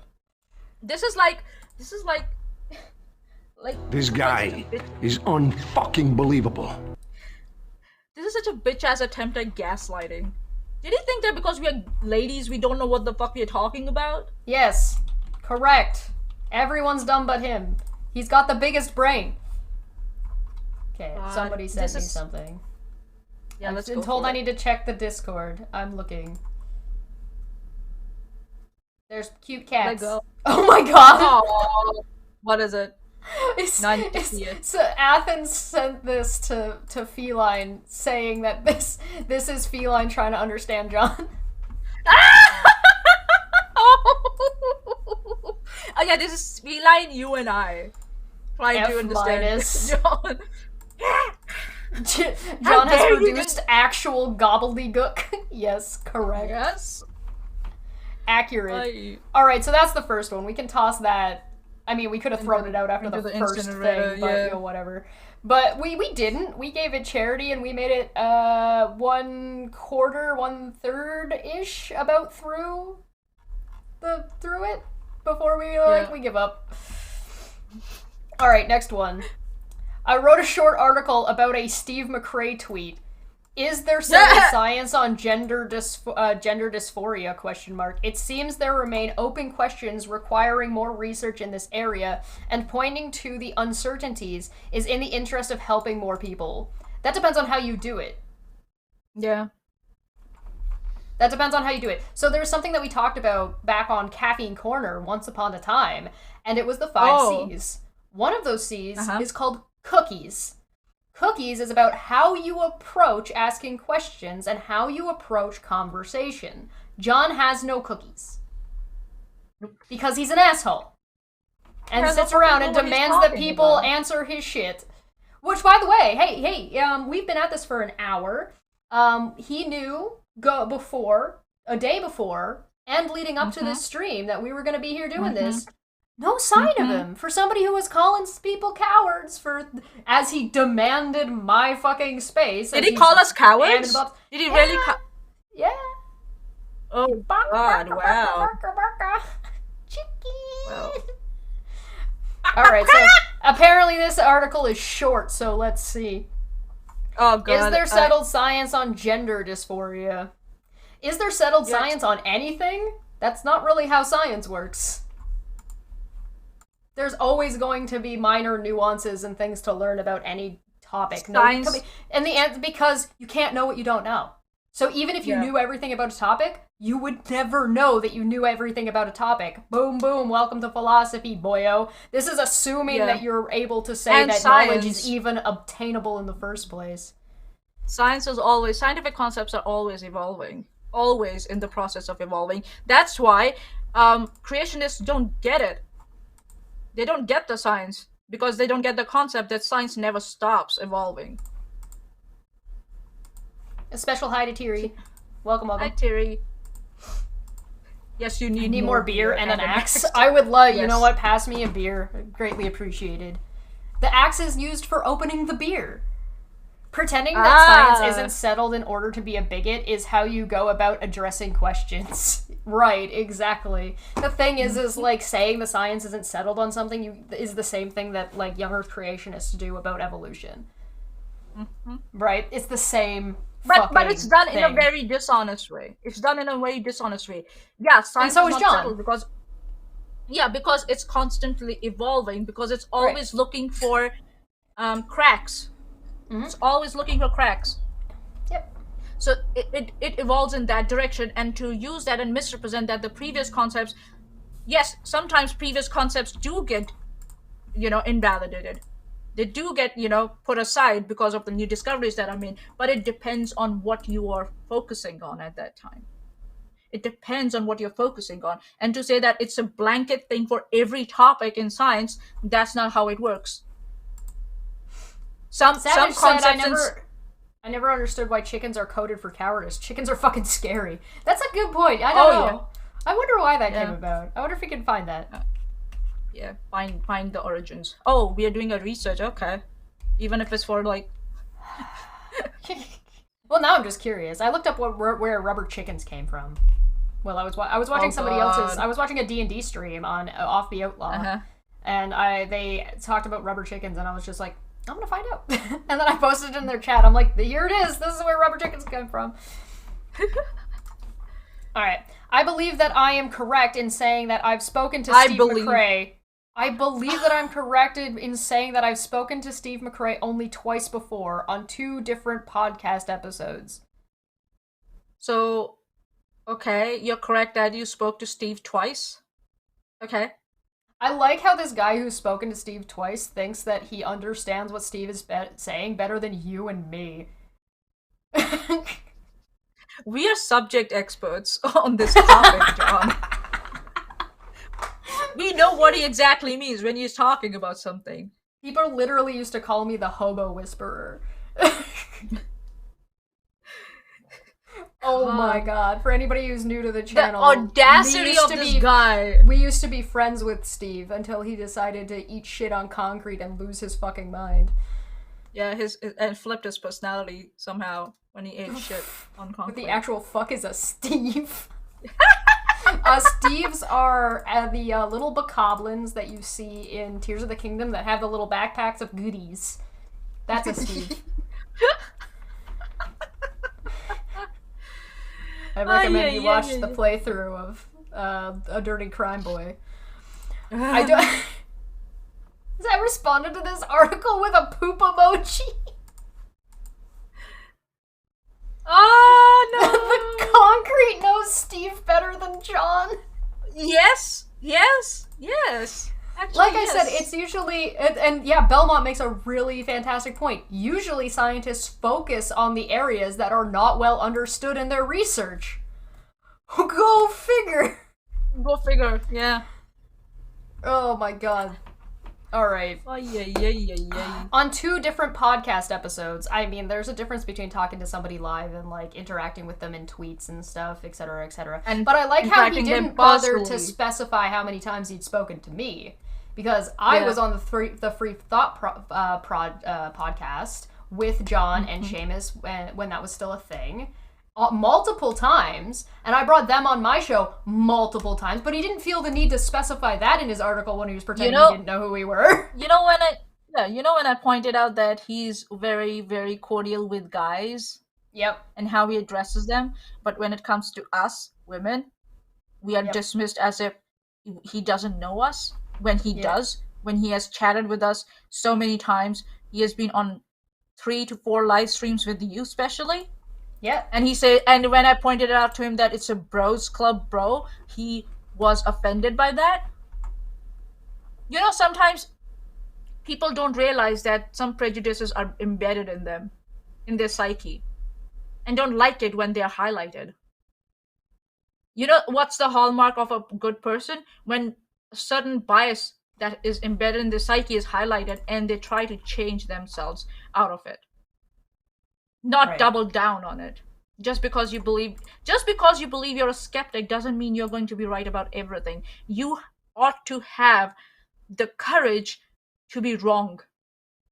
And John, you don't have that. Neither does Steve. Both of you lack the courage. You're cowards. You don't like being wrong. You fear being wrong. Hey, Bruce the Divine, good to see you. I saw Rodent pop in Oh, as hi, well. hello. And I think Mr. Sears is right. We're just not sexy like Steve. We just don't have that. We don't have the riz. Damn it. Should I? We don't should I, have. like, We don't have this. We don't have the spoons to talk about a lady who hasn't talked about us in 2 years. Is 3 are my years feet sexy for enough? hours upon hours upon hours. Oh, she's breaking out the feet. Look out. Are my feet sexy enough for your consideration, John? Not my master's degree, obviously. All right, so Steve's out here being a bigot. Hey, remember that thing that he said that, oh, well, that's a thing about Steve, not about me, so I'm dismissing that part? Oh, look, he's writing a blog about it now. Yay.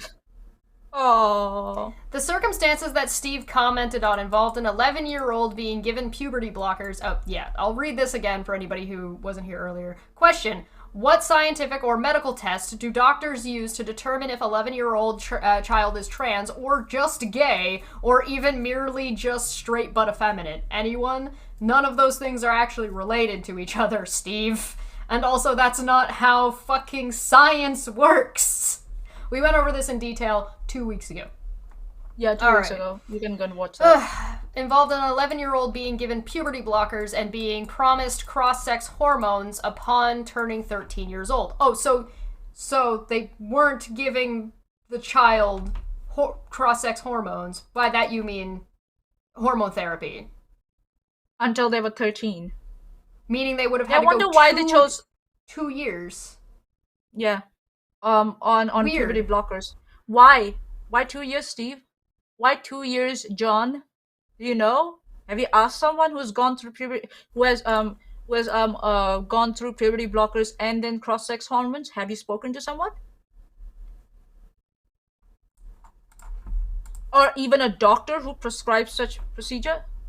But but isn't their whole deal like, oh, but we need to do testing to make sure? You mean testing that might take place between the ages of 11 to 13? Mm-hmm. That's when the transition, the body is transitioning to start its, its journey towards maturity. Or meaning that they want to ensure and make sure that what's going on is legit and up to forum? Weird. And not the premise of not Steve's gender question dysphoria. about these details was that many adolescent boys, because nobody cares about girls or women, it's always about who the the boys. fuck cares about What are we ever gonna do if boys start becoming girls? Ugh. Uh-oh. Not girls. Ew. How will we get the fodder for our wars? Listen, transgenderism is in the cooties. We should get a vaccine for cooties. This is so fucking stupid. Adolescent boys suffering gender dysphoria find that the condition desists over time. Citation needed. Yep. What citation are you using?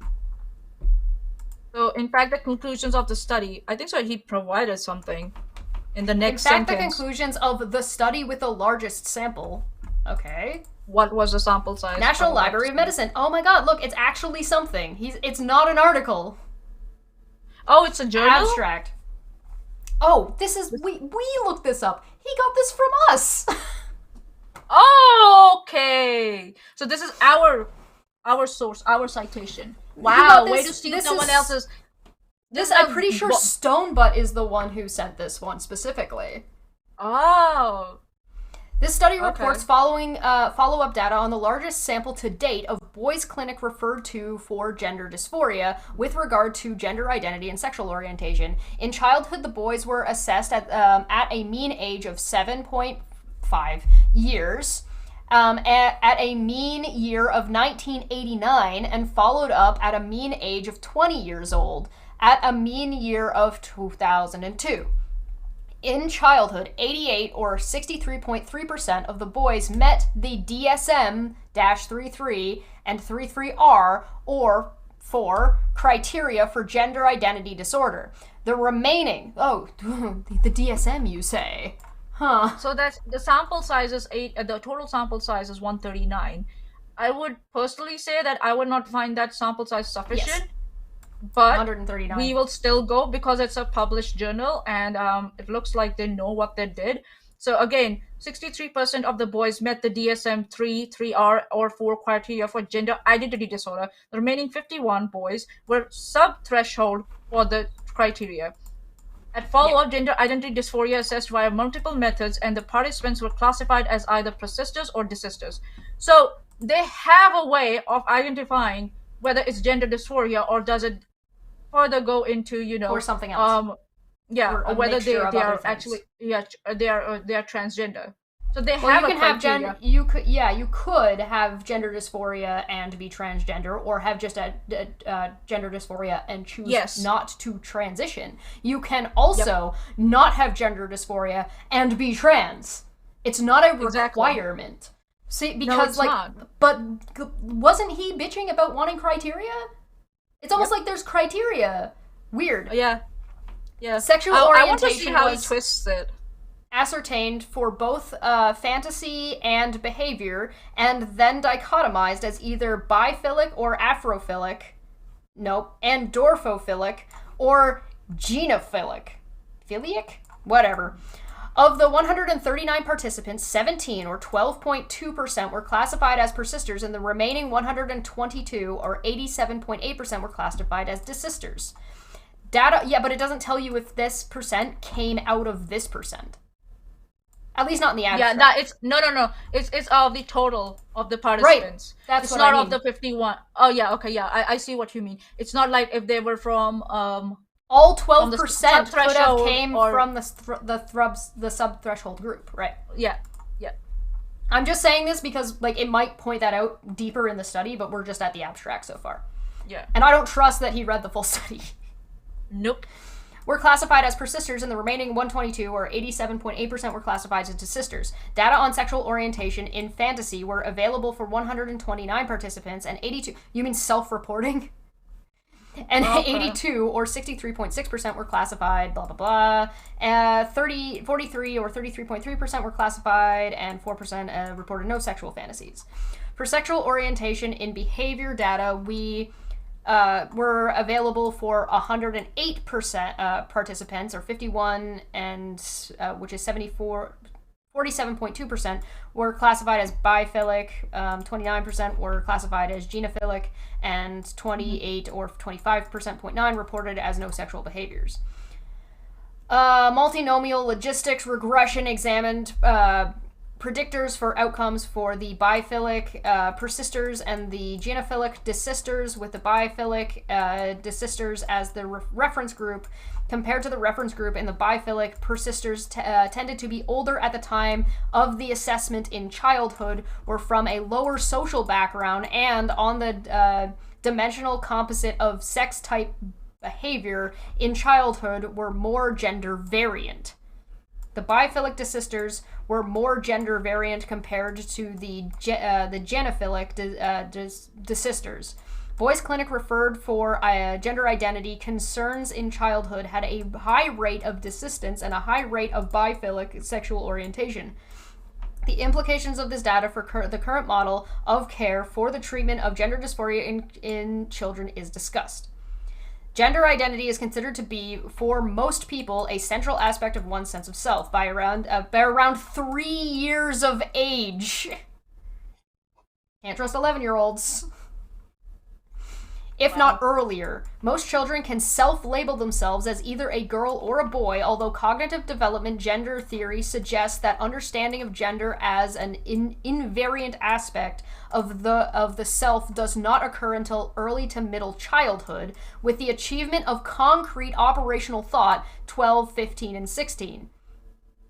These are references. Yeah. Not ages. No. Gender differences in the adoption of gender role behavior, i.e. behavior associated with cultural definitions of masculinity and femininity, also emerge during the preschool years, if not earlier. These behaviors span various domains, including peer, toy, role play, and active preferences.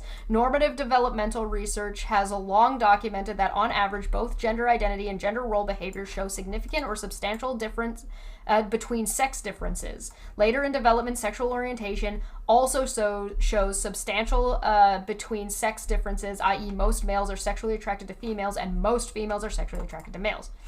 1960s into the 80s, empirical research has examined a number of the parameters. In addition, the parameters pertains development to the date. At least 10 follow-up studies of children whose behaviors were consistent with the DSM diagnosed of gender dysphoria across the studies of the year at the time of evaluation of childhood ranged from 1952 to 2008.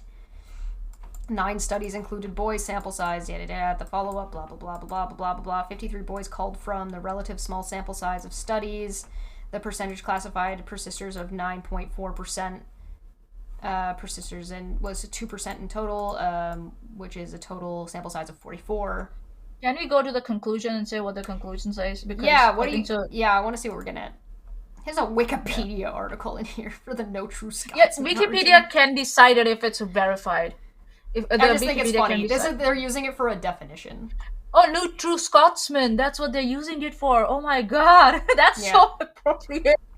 This is the method. Here's the thing. Procedure, measures, childhood, assessment. I'll provide the link for this, by the way, so for anybody who wants to follow up on this. Yeah. I just want to look at the conclusion. So it kind of tells me that people are constantly studying. Preliminary analysis. Yeah, here we go.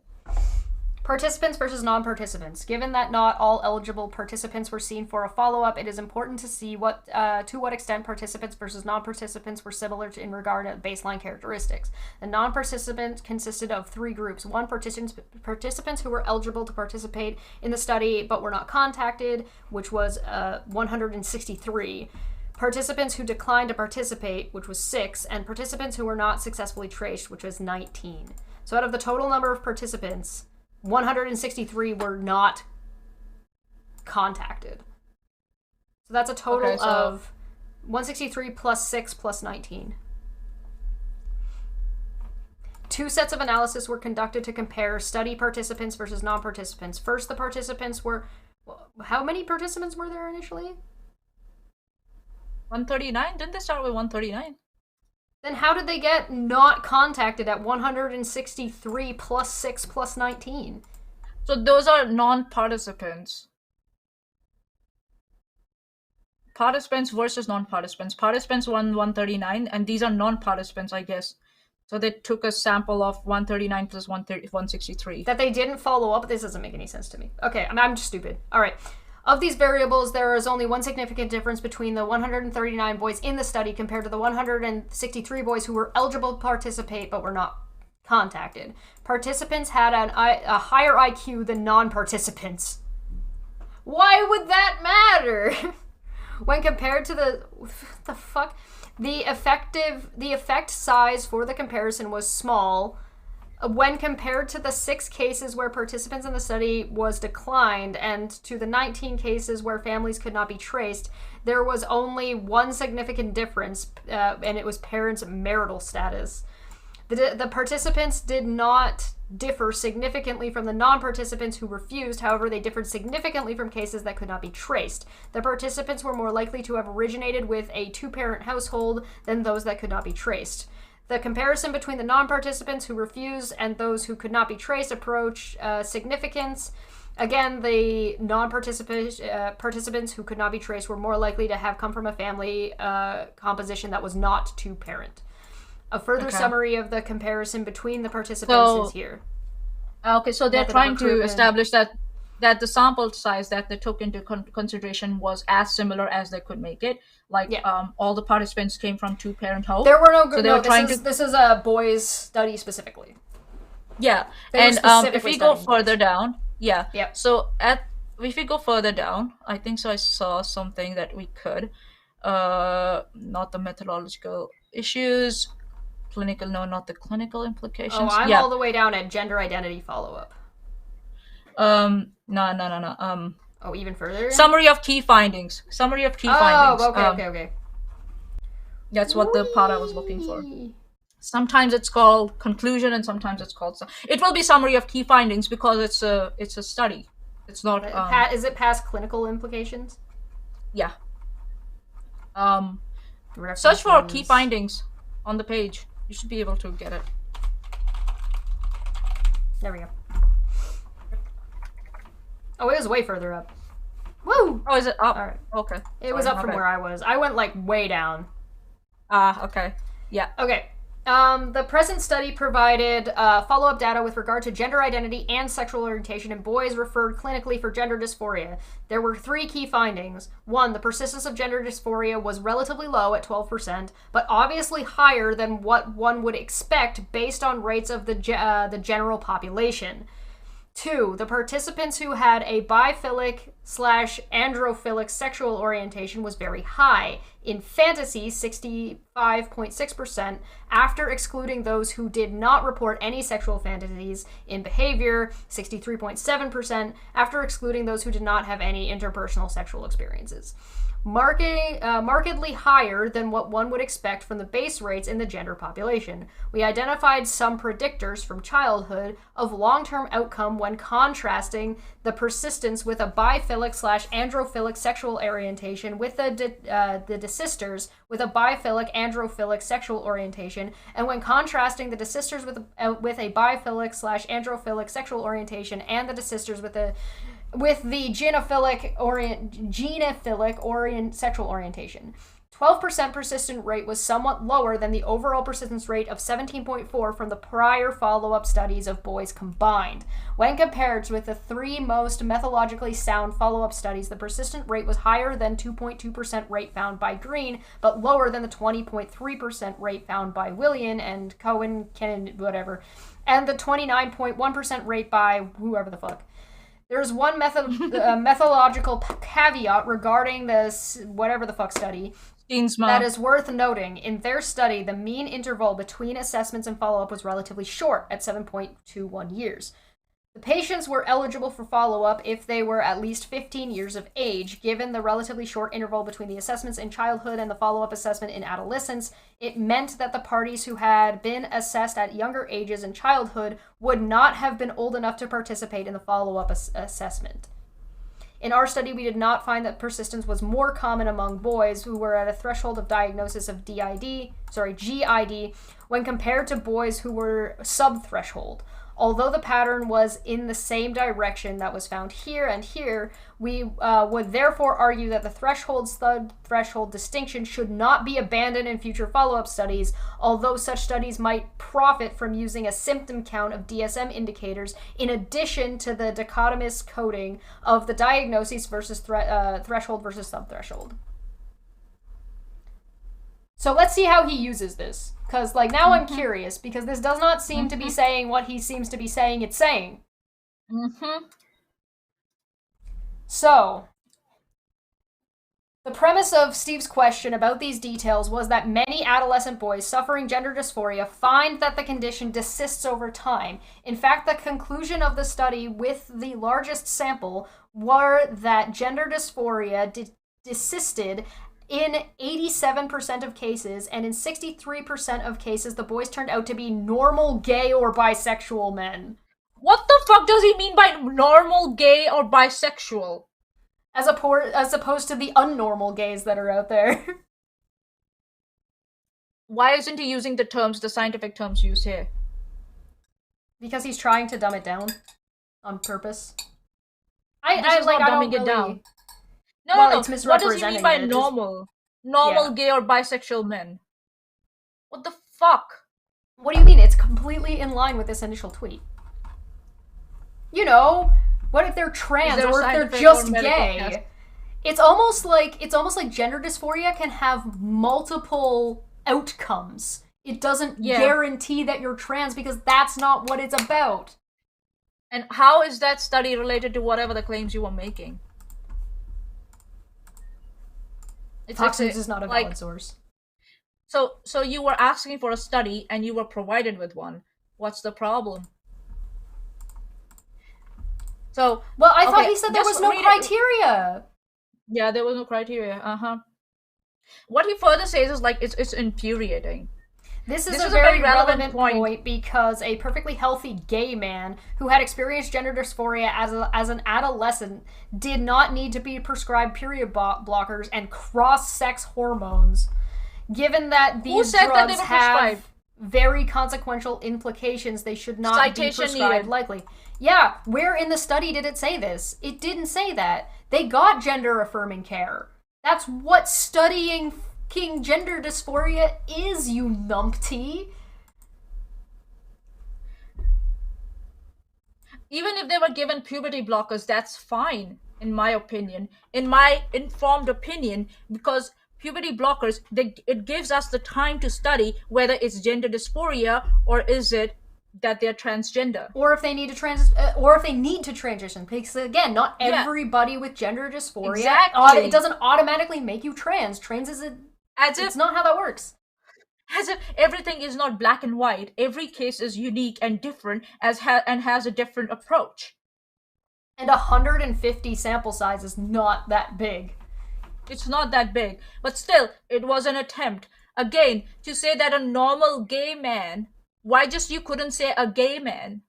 Number one, right? Why are you hell-bent on using the word normal? I don't get it. That's prejudicial, in my opinion. That highlights your biases that you have against the transgender community. And Smitty makes a really good point. Right? Like, look at this. Given these drugs can have a very consequential implications, like literally all of them, they should not be prescribed lightly. Good, they're not. That's what these studies are for. What's the problem? Nothing in the study we looked at also did not say if people actually decided to transition or not. That information is not in this study. Hold on, I need to look for something. Hold on. It doesn't say how they were treated at all. It doesn't say if they were given hormones. It doesn't say if they had any surgeries between point A and point B. It just said they were boys, they were reassessed here, and this is what this was, this was what this was. It doesn't actually say how they were treated. This paper does not mention anything about puberty blockers or cross-sex hormones. Doesn't say anything. One possibility pertains to the notion that acceptance of gay or homosexual identity is less in working class subculture. If that is in fact the case, it has been argued that transitioning from male to female, that the so-called homophobic hypothesis with regards to gender dysphoria in adults would allow an androphilic sexual orientation to be more acceptable. Future studies would need to systematically examine whether boys with persistent GID first attempt to live as a gay man before transitioning to the female gender role, and whether or not this temporal sequence, when it occurs, is related to social class background. That is so accurate. That is so accurate. I commend the researchers for saying that. That is a perfect, you could say, the summary of the aim of the whole research is to highlight that, when you're trying to figure out whether someone's either they're homosexual or are they transgender, we need to figure out what was the whole journey was about. Where did they start from and where they're going towards? That's very important. Again, I still don't get it. What is John's problem? It's okay, he's about to explain in context. He's just made he made one claim that he has no citation for. Yep. And I've taken offense to that. completely unrelated to this article. Or what both him and Steve were claiming. Thing. Actually refutes what John and Steve were claiming. Good to see you. Hi, Polymatic. Hello.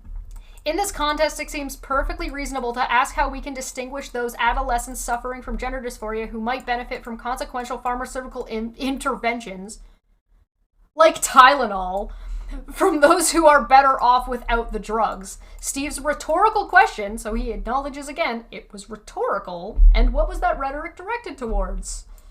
Implied that there is no settled medical science in this area. There will be no settled medical science in this area because everyone's unique. Everyone's journey is very different from other persons. There will be no settled criteria. It will always be different. Yeah, there will be a basic skeletal structure that it might follow. They're trying to treat people like numbers. They're demanding from social sciences an equation that they're not going to understand from physics. That they're going to misrepresent anyway. And again, while looking at that research paper, what it's telling me that we are moving towards some sort of settled science, not a proper concrete settled science where people are treated as numbers. It will be general. It's going to be a basic skeletal structure, and we are already on the way towards that. Help people. Yeah, so I don't get it why this rhetoric is brought up again and again as if it's the fault of the transgender community. Right. I still don't get it. On them. And the fact that science takes time is not their fault. And in fact, things like what John is doing here impede that research. Yep. And make it take longer. Show me the math for PTSD. Right, exactly. Right. Or depression, anxiety. And there appears to be much evidence for his contention. No, there isn't. Where?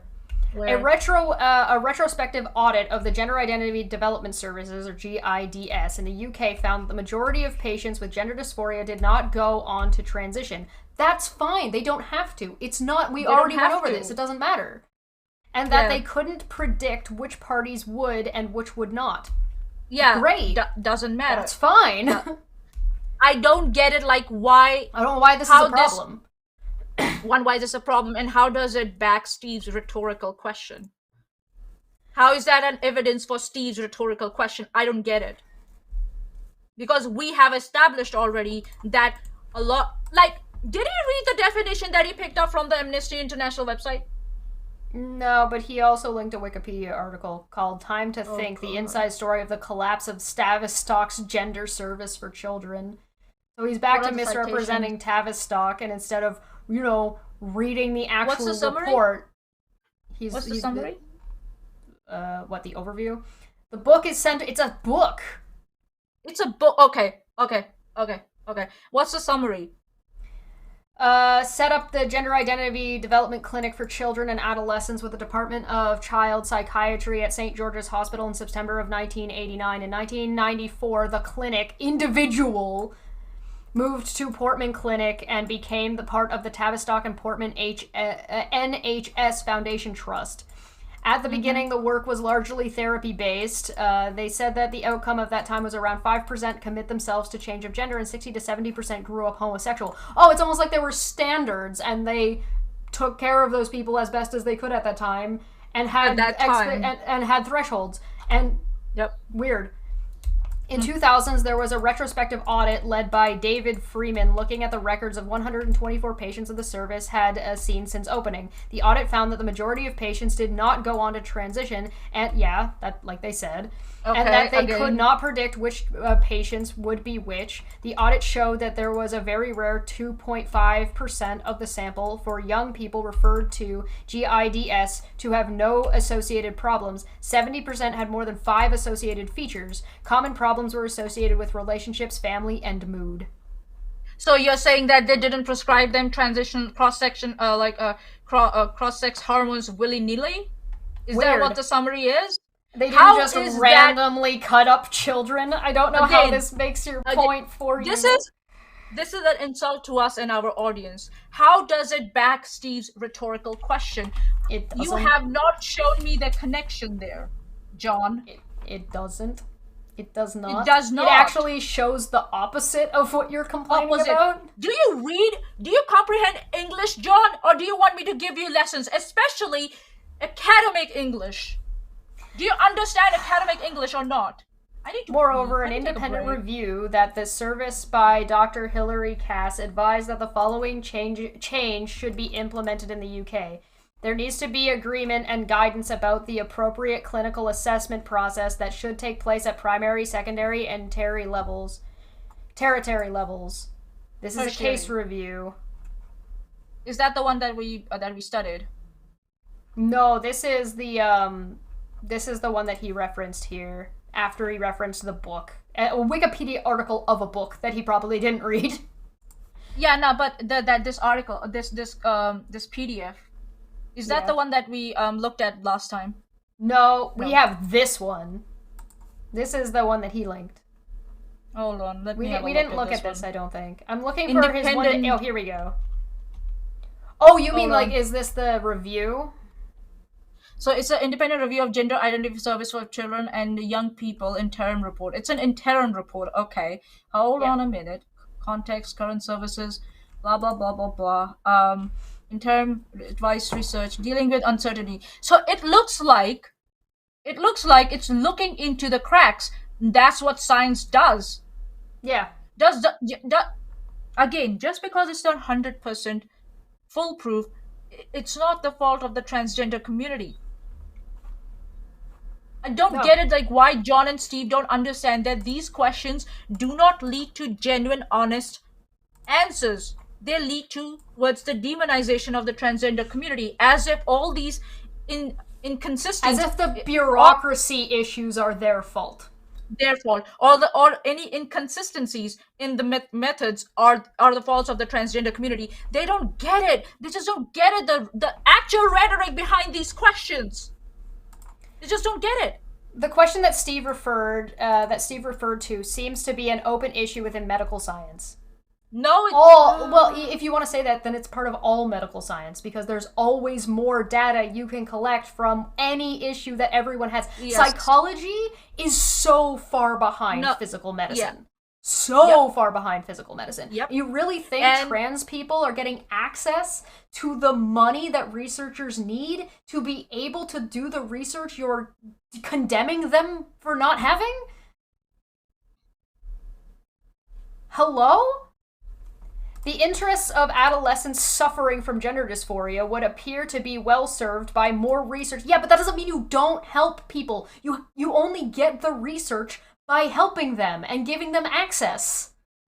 So the findings for this for the report says, it's on page 50. The structured engagement has yielded valuable insights from clinicians and professionals with experience working with gender questioning children and young people both within and outside the specialist gender service. It has contributed to the thinking of the review and informed some of the interim advice set out in this report. There are a number of consistent messages arising from these activities. The current long waiting list that gender questioning children and young people and their families carers face are unacceptable for all the parties involved, including professionals. Many professionals in our sample said that not only are gender questioning children and young people have to wait a long time before receiving treatment, but they do not receive appropriate support during this waiting period. There's a difference between appropriate treatment and appropriate support. Those are two very different things. Take note, John. I'm gonna smack you on your head seriously one day. And Jen makes a really good point, right? Tavistock has a 20-year history of not helping people. It's why the current review suggests to replace it with a different system. That's why they're moving it around and putting two different things and redoing the bureaucracy. It's literally everything we said last time. It does not back up John's claim that it's because they were cutting up kids or they were giving them drugs they shouldn't have been having. It's because they weren't getting access to the things that they needed to have access to. And that's why they split it into two centers to spread the load. Jesus Christ, John, do you know how to read English? Your own cited article is saying this. For fuck's sake. I'm now shouting and my neighbors would be thinking that the lady's gone mad or something. Literally everything would be well served by more research. Everything is served by more research. That's you know just what's a not generic served by statement. more research? Flat Earth. You know what's not well served by more research? Actually, you know what inhibits more research? People like you, John. Shitty rhetoric. Who make decisive statements, conclusive statements about things, and then demonize a whole community for no fault of theirs. If I may continue reading, it's all about waiting time. All right, it's all about waiting time, and another impact of the long wait. It's the impact of the long wait. When considering the more holistic support that children and young people may need, gender specialists further highlighted the difficulties that children and young people face accessing local support, for example, from CAMHS, whilst being seen as at GIDS. It's about access, you fucking idiot. It wasn't about prescribing stuff that wasn't supposed to be prescribed or prescribing it wrong. What is wrong with you, John? He's What utilizing, the fuck he's is wrong with you? weaponizing misinformation about Travis Stock that he is pushing to push his fucking ideology, which is unreasonable, which makes it bigotry. By the definition You of are bigotry. a bigot. You are a bigot. You're a bigot. Travis Stock was literally doing the thing, and Feline's right. They were doing the thing that John wants, not giving access to trans people. Not giving medical care to trans people was what they were doing. That's why it was a problem. Because the long waiting lists, because of bad bureaucracy. Yada, yada, yada. Clown. And the point 4.37 is so telling. There's not a consistent view among the professional participating in the panel and questionnaire about the nature of gender dysphoria, and therefore the role of assessment for children and young people experiencing gender dysphoria. And we saw from the research that that you were provided, John, that there's still ongoing research happening in that field. That doesn't mean that children are not being looked after. And that doesn't mean that they're getting cut up, and that doesn't mean they should not have access to care. What the fuck is wrong with you?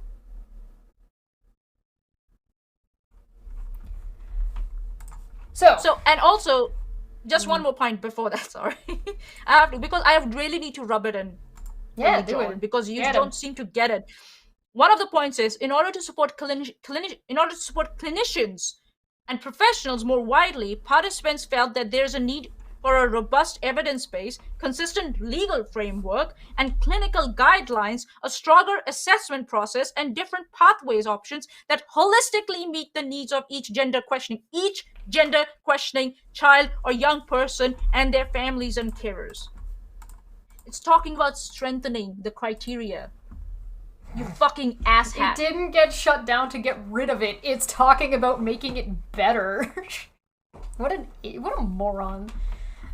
I'm going to get a beer after this. I refuse. From this day onward, I'm not addressing that guy ever again. He's a moron. He's a dumb idiot. He's a bigot. A blithering nincompoop. He does not deserve your, mine, or our audience's attention anymore. He is not part of the skeptic community anymore. He can fuck off, in my personal opinion. And yes, I made that declaration. You're not part of the skeptic community. You can fuck right off. Oh, John. because this isn't Fuck skepticism. Off. A skeptic would actually read the content. A skeptic You would didn't actually, I went through the whole thing within 2 minutes and found what the findings were from the report. Yep. 2 minutes. It took me 2 minutes. And you wrote all that fluff, all that garbage, based on nothing. It was fucking nothing. I also like that he's conflating these two things. Like, he's just putting them together as if they belong together, and also, like, it's cross-sex hormones. Why do you keep calling it that? Is that a proper term? Yeah. Your opinion is based on crap. It's based on something you pulled right out of your asshole, where the sun don't shine. That's what your opinion is based on, and therefore your opinion is not valid. Cross-sex hormone therapy is a treatment used to help with gender dysphoria transition from their biological gender to their desired gender. Hormones play an important role, blah, blah, blah, blah, blah, blah, blah. And taking hormones associated with their desired gender, patients can develop some of their desired secondary sex characteristics. And we have already established before starting cross-sex hormone therapy, many patients undergo counseling and live as their desired gender for about a year. In this way, they can ensure that the transition is the right choice for them. Right? Who would have fucking thought? Remember that line from the research journal that we need to figure out first if they lived as according to their preferred sexuality before they made sure that they were living according to their, their true gender. And we also established that majority of people do not transition. Very few people transition. So where is this rhetoric coming out from about cutting children and cutting body parts or mastectomies for 13-year-olds? Mutilating of children. John, I have never felt so infuriated by someone. You are Godless beneath Scummer. me. Seriously, you're beneath me. Godless Scummer I need for to pee. 5. I'll be back. Okay, Godless Scummer for 5 says, to quote another famous Hamill, amazing everything you just said was wrong, John. Alright, I'm gonna get through a little bit more of this while she goes to the bathroom. Which 11-year-olds will, it's in the interest of adolescents suffering from gender dysphoria, would appear to be well served by more research to help determine which 11-year-olds will benefit from puberty blockers and cross-sex hormones. I mean, they don't get that. They don't get these. And same with the 11-year-old girl that he referenced up here. She wasn't going to get anything until she was 13. She had no 11-year-old was getting anything. She had to wait till she was 13 to get anything. And which will not. I was amazed to then see this response to Steve's question. I like how we're back to he decides to say who Steve is, but doesn't decide to say who I am or specify that, oh, I've talked to Josh before, she's been great about this, that, and the other thing. Why is that a weird question? I like how he's also, specifying that, Seamus liked his tweet. He's gotta he had to cut that specifically and add that in there to make sure this was showing, because this is not the way tweets lay out. So that's kind of fucking hilarious, I'm not gonna lie. He's clearly trying to start a fight and start drama with somebody who decided to disassociate from him, which is petty as fuck. It's not as if the Cass report made in the UK is an outlier on the issue. Good, it shouldn't be. Many countries around Europe have changed policy over recent years in order to implement a more cautious approach to prescribing these drugs. They're not getting prescribed the drugs, dude. Look at what any of this says. It was about that they weren't getting prescribed when they needed them. And yes, Polly, you are correct. The dissonance rates is only about 2.5%. So the vast majority of kids with persistent gender identification. I can't speak anymore. Yes, correct. We looked at some of what he had quoted, and his numbers were wrong and all over the place. It's as if the rhetoric that they're trying to put out, that there is no research, that kids are getting puberty blockers and cross hormones and gender affirmation surgery willy-nilly. It's not happening. Correct. Why are you again and again asking this question? Even the thing about the 11-year-old, even this thing about the 11th floor, they're not getting anything until 13. Just because a fucking doctor decides to have good bedside manner and encourage a child doesn't mean that they're actually literally going to give that child estrogen, whether or not it ends up being bad for them and whether or not they want it. If that kid next year decides they don't want estrogen, the doctor's not going to say, well, I promise you get it, here you go. This is not how that fucking works. Dear Lord. In several countries, puberty blockers can now only be given as part of a formal clinic research projects. Sure. Aimed at finding out more about who will really benefit from them. Great. Indeed, following the Cass report in the UK also decided to close down the GIDS clinics that were prescribing these drugs. That's not why it was shut down. Stop fucking lying. John, Stop why are you lying? You lie! You lie! This is not why it was shut down. It doesn't say that this is why it was shut down at all. This is correlation versus causation. Because they're opening up places to give people more access to being able to prescribe these drugs at a rate that is not every 6 years. Can you look at the link that he has provided? Restrict availability to clinical research projects only. Can I look at that? This one. And no. The link after the highlighted part. Oh, look, it's an article. The link after the highlighted part. So restrict availability. Yeah, this one. And you know why I'm doing this? Because I'm thorough with my shit. Because you don't trust him to have done the research properly himself? Mm-hmm. So NHS England has punished an interim service specification for specialist gender incongruent services for children and young people to support phase 1 providers in developing their new services. The public consultation on this draft interim service specification ran on the NHS England website for 45 days from 28th to October to 4th of December 2022. It received 5,183 responses in total. We would like to sincerely thank all those individuals and organizations who took the time to submit responses to the consultation. It was a consultation, you fucking asshole. We have previously made clear, including the draft interim service specification we consulted on, the intention of the NHS will only commission puberty-suppressing hormones as part of clinical research. On the intention that the NHS will only commission puberty-suppressing hormones as part of clinical research. This approach follows advice from the Dr. Hilary Cass independent review, highlighting the significant uncertainties surrounding the use of hormone treatments. We are now going out to targeted stakeholder testing on an interim clinical commissioning policy proposed that outside of research setting, puberty suppressing hormones should not be routinely commissioned for children and adolescents who have gender incongruence or dysphoria.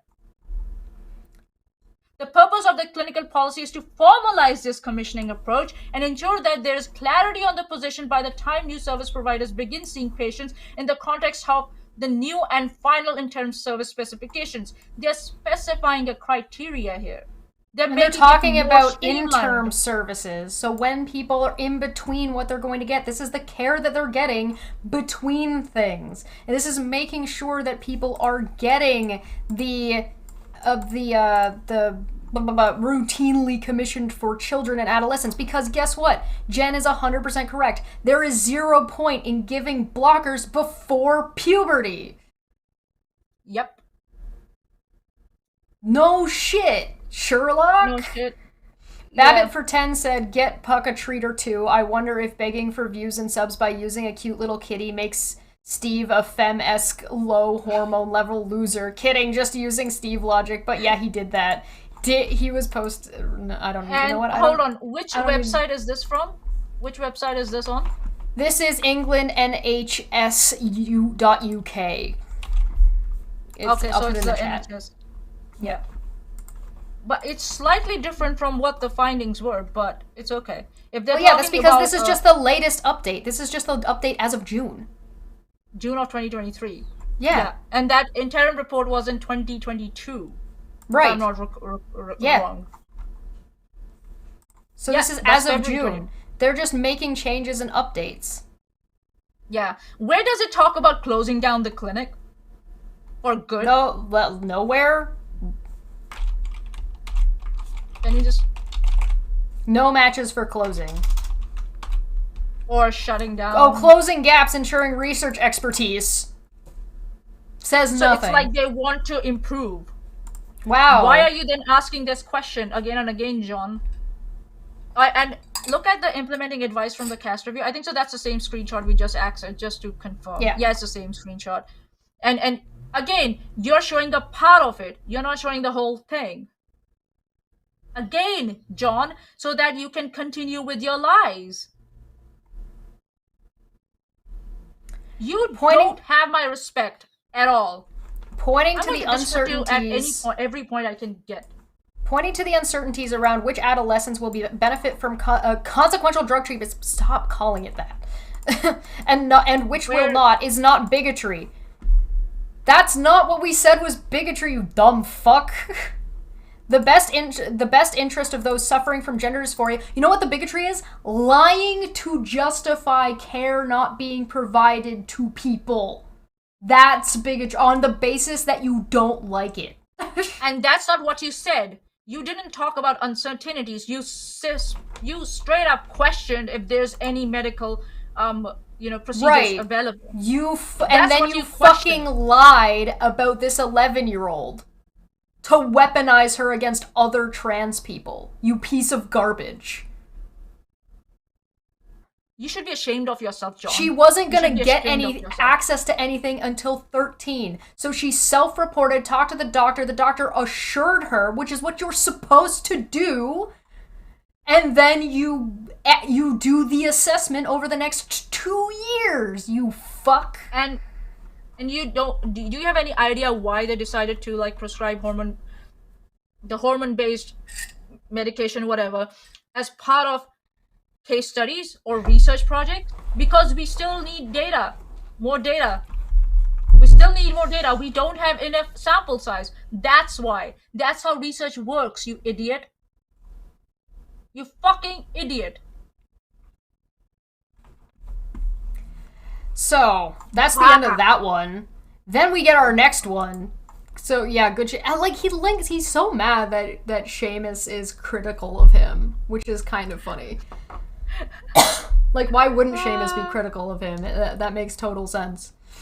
Yeah. 11-year-olds are not given HRT. They typically wouldn't start HRT until 16. Right. Because they wouldn't... If you are bothered to read the one study you listed about puberty blockers and read the sources they provide, you would know the very consequential implications are not consequential at all. Also, there's a difference... The reason why... Yes, you are an old white man. I don't know who posted this or why they deleted it. Yes. I wonder why they deleted it. Also, I don't know, man. John is dishonestly trying to group puberty blockers with cross-sex hormones. He's trying to group them together as if the implications or the consequences of taking them both are similar. So fun fact, though, by the way, there's an entire PDF, Early Access to Testosterone Therapy in Transgender and Gender Diverse Adults Seeking Masculinization, a randomized clinical trial. That's the science. You wanted science. Here it is. Testosterone treatment are... I'm just going to go through this real quick. Objective, to assess the effect of testosterone therapy compared with no treatment on gender dysphoria, depression, and suicidality in transgender and gender diverse adults seeking masculinization. Look, it's an actual study using trans people instead of just boys that may or may not have a thing. Or you, as a reference. Right. Can you look at the a 3-month open-label randomized trial was conducted at the endocrinology outpatient clinics and primary care clinics specializing in transgender and gender-diverse health in Melbourne, Australia from November 1st, 2021 to July 22nd, 2022. Participants included gender and gender-diverse adults 18 to 70 years seeking initiation of testosterone therapy. So we'll look at just the interventions and the outcomes after we take a quick break because everybody's yelling at me and they need to pee. So we'll take a quick break. Thanks, everybody. I'm going to go get more tea. I mean, realistically, I probably need the break, but this is so fucking infuriating. We'll be back. Yeah, it's beneath us. Seriously. This is ridiculous. They think we're stupid. All right.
Oh, right as she stood up.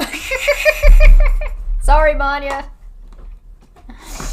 Alright, so I did want to point something out to you guys. So this was published on... Where is it? This was published on September 7th, 2023. John's tweet about this dumb shit, like this settled on gender dysphoria, was on September 3rd.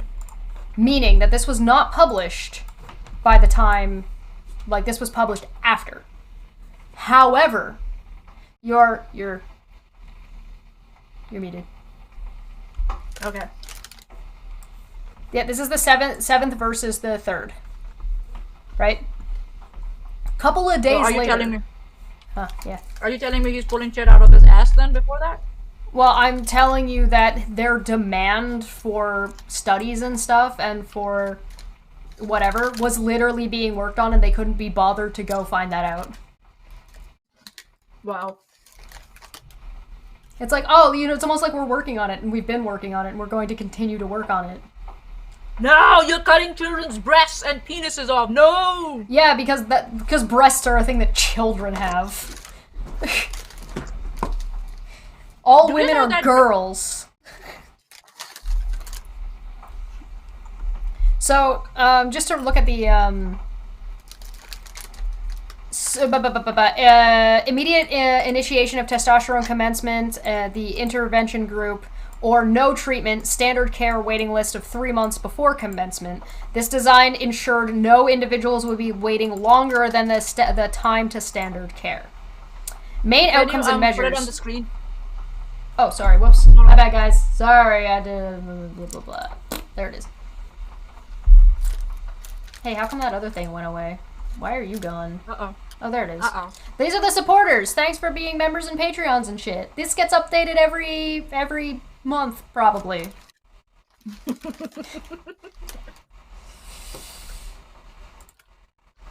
It's part of the perks. You get shoutouts, man. Shoutouts. Alright. Where was I?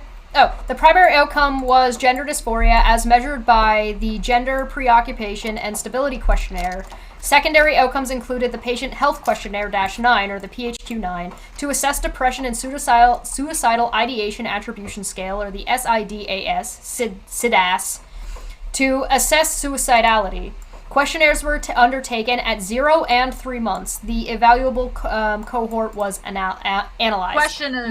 Question is, do you mean self-reporting? Yeah. Okay. Go figure. Uh-huh. Results. 64 transgender and gender diverse adults, median age 22 and a half years, were randomized. 22 and a half years. Okay. Yes. Compared with standard care, the intervention group had a decrease in gender dysphoria, meaning negative 7.2 points or 95%. And I'm just going to skip this. This is just the numbers. This is the mean difference in how they did the math. A clinically significant decrease in depression, a change from 5 points to negative 5.9 points, which is a 95% difference. And significantly decreased in suicidality, meaning a score of negative 6.5 points or 95%. The resolution of suicidality assessed by PHQ-9, item 9, occurred in 11 individuals, 52% with immediate testosterone commencement compared with 1 or 5% receiving standard care. 7 individuals reported injection site pain and discomfort, and 1 individual reported a transient headache 24 hours following intramuscular administration of testosterone undecanoate. No individual developed polysemia. So basically, like, there were no side effects. Oh wait, the study isn't about minors? Funny that. Yeah, go figure. It's almost like this shit doesn't get given to minors. Weird. What a fucking concept. Conclusion and relevance. In this open label, randomized clinical trial of testosterone... Oh, whoops. Oh, it's the... Sorry, I've got it on the wrong... Sorry, my bad. Hold on. Yeah, indeed, you're right. It's amazing. Less than 0.001. Yep.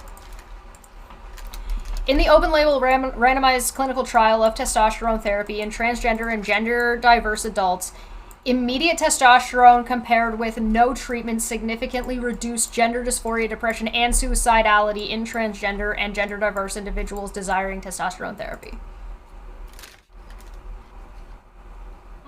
And then here's all of the additional information, which we're not going to cover today. So if you want to read it yourself, I definitely recommend you go do your own homework. Yeah, do your own homework and read it, so that way you know that we're not full of shit, which is why I like to, show it on screen. But And the you will thing know that is, you are full of shit. so that, here's the only criticism I think John can even have at this point, is that this doesn't cover kids. And the answer is of course it doesn't. It's not supposed to. But the rhetoric that you're spewing is applying to everyone. You're saying that people are getting drugs and access to shit willy-nilly and it's harming children. Therefore, we need to limit access to these things overall. Because these things aren't actually being given to children. You're using children to fearmonger adult fucking treatments. Yep.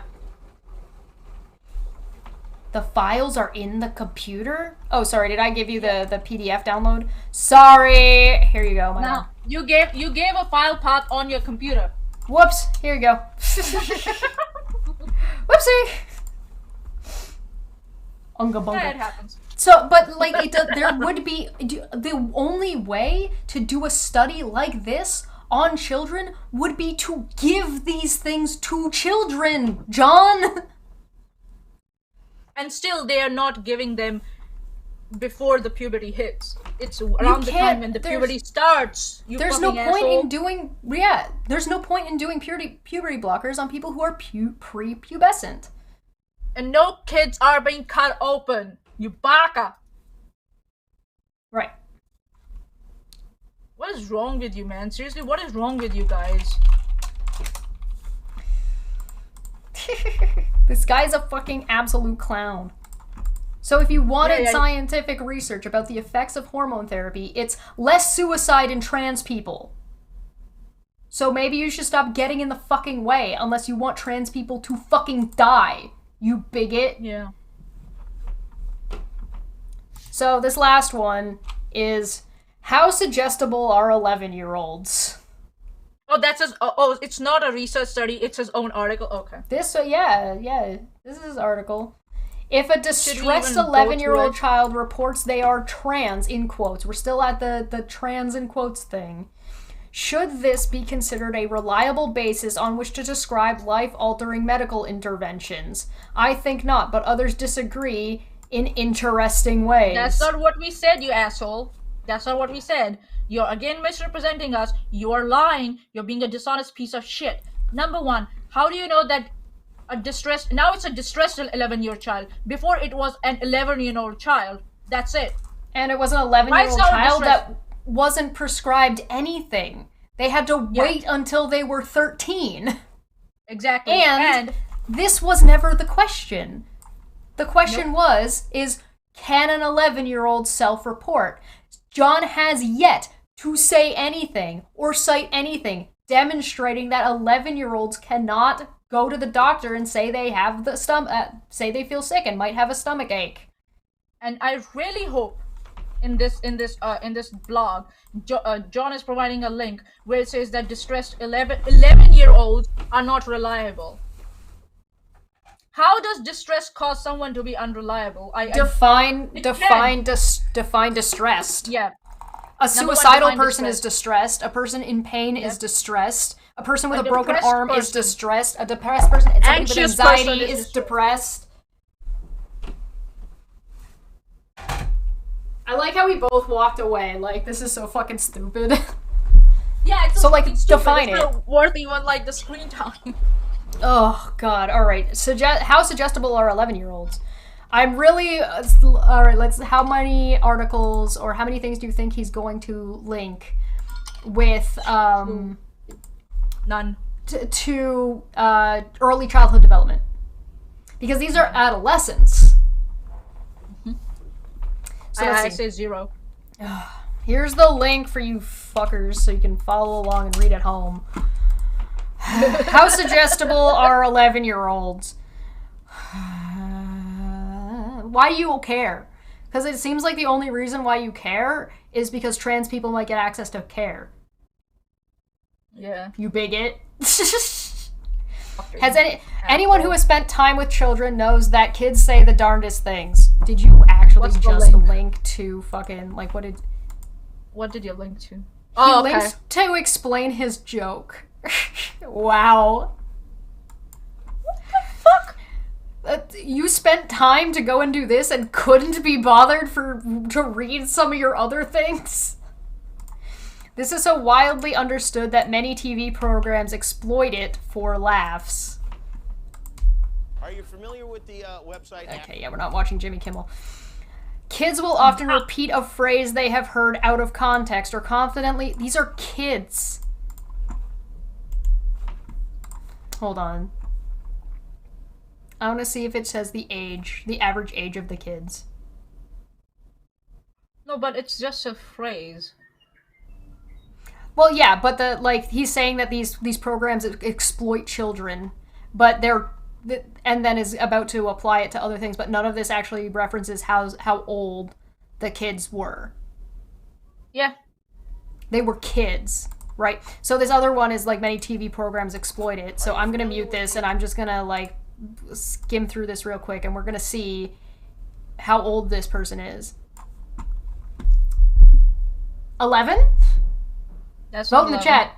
Do you think this person is 11? This child is 11? All right, next That's one. either 8 or 9. They 11? are even younger. Nope. 11? Nope. You might wanna make it 11? Yeah, I think so. It's enough. We have established. Don't need to show more kids. You're not fair. 11, John. Kids will You're often not 11. repeat a phrase they have heard out of context or confidently assert an idea that they clearly don't understand. Are you calling yourself a child, John? Yeah, he's calling himself a child. And in some circumstances, this can be hilarious. I mean, we've been having a good time. Yeah, definitely. That young children might be unreliable narrators becomes much more of an issue in the field of medical science. You cannot equate these things. There's a difference between stating an idea or a kid answering a question they don't understand to, are you feeling sick? Does your stomach hurt? Why are you holding your arm?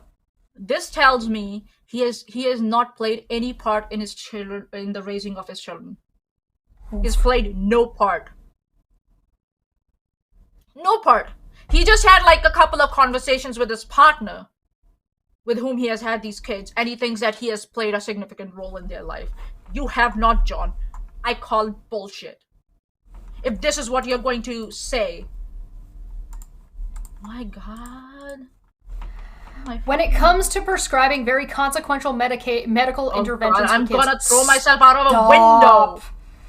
Doctors know that the self-reporting of children must be treated with extreme caution. Great. Then there's already criteria, and they already understand that it's not only on some kid saying something, and that there's more work. It's almost like that 11-year-old had to wait 2 years. And also, it's not saying that we completely dismiss and disregard the self-reporting of children. It's saying, take it. You are saying actually that doctors should treat it, or doctors know that self-reporting. Where did it come from? Which doctor did you report, or did you interview? Which pediatrician did you interview? Did you interview? Did you interview a pediatrician, or did you read a study proposed by done by a group of pediatricians? Please. Many parents will have experience of what this means in practice. As part of the I mean, most people who can understand or have done any kind of study or have spent any time around kids, or have been children, which is everyone. Yeah. As part of the diagnostic process, doctors will often seek many alternative sources of information other than self-reporting of a child. Yes. But that doesn't mean that the Correct. self-reporting of the child is being disregarded. Correct. This frequently includes reports from extended family. Oh, you mean more self-reporting or reporting of someone else? Or school teachers and interviews with parents while the child is not present. Sure.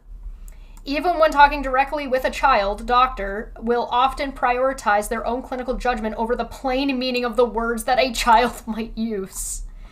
That if still a child does not says mean that they they're have disregarding their self-reporting. If a child says that they have a headache, you need to take it on face value that they're being honest that they have a headache. They might not say a headache. They might say, my head really hurts. And then the doctor then is like, uses their clinical judgment to say, that sounds like a headache. How much pain are you in? This or this? Are you do this? Do you do that?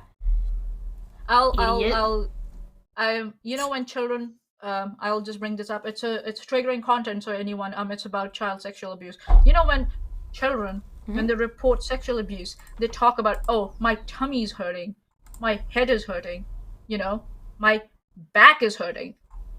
That's not, okay, yeah, you're not taking into account their plain words, but you're still taking into account what might have happened. Yeah. And they're reporting something significant that has happened with them. If you go and show up in the ER and they ask you how much alcohol you've had to drink and you say 3 drinks, they're going to assume 6. Yeah. They take even your adult reporting with the same grain of salt. In fact, I bet you it's more.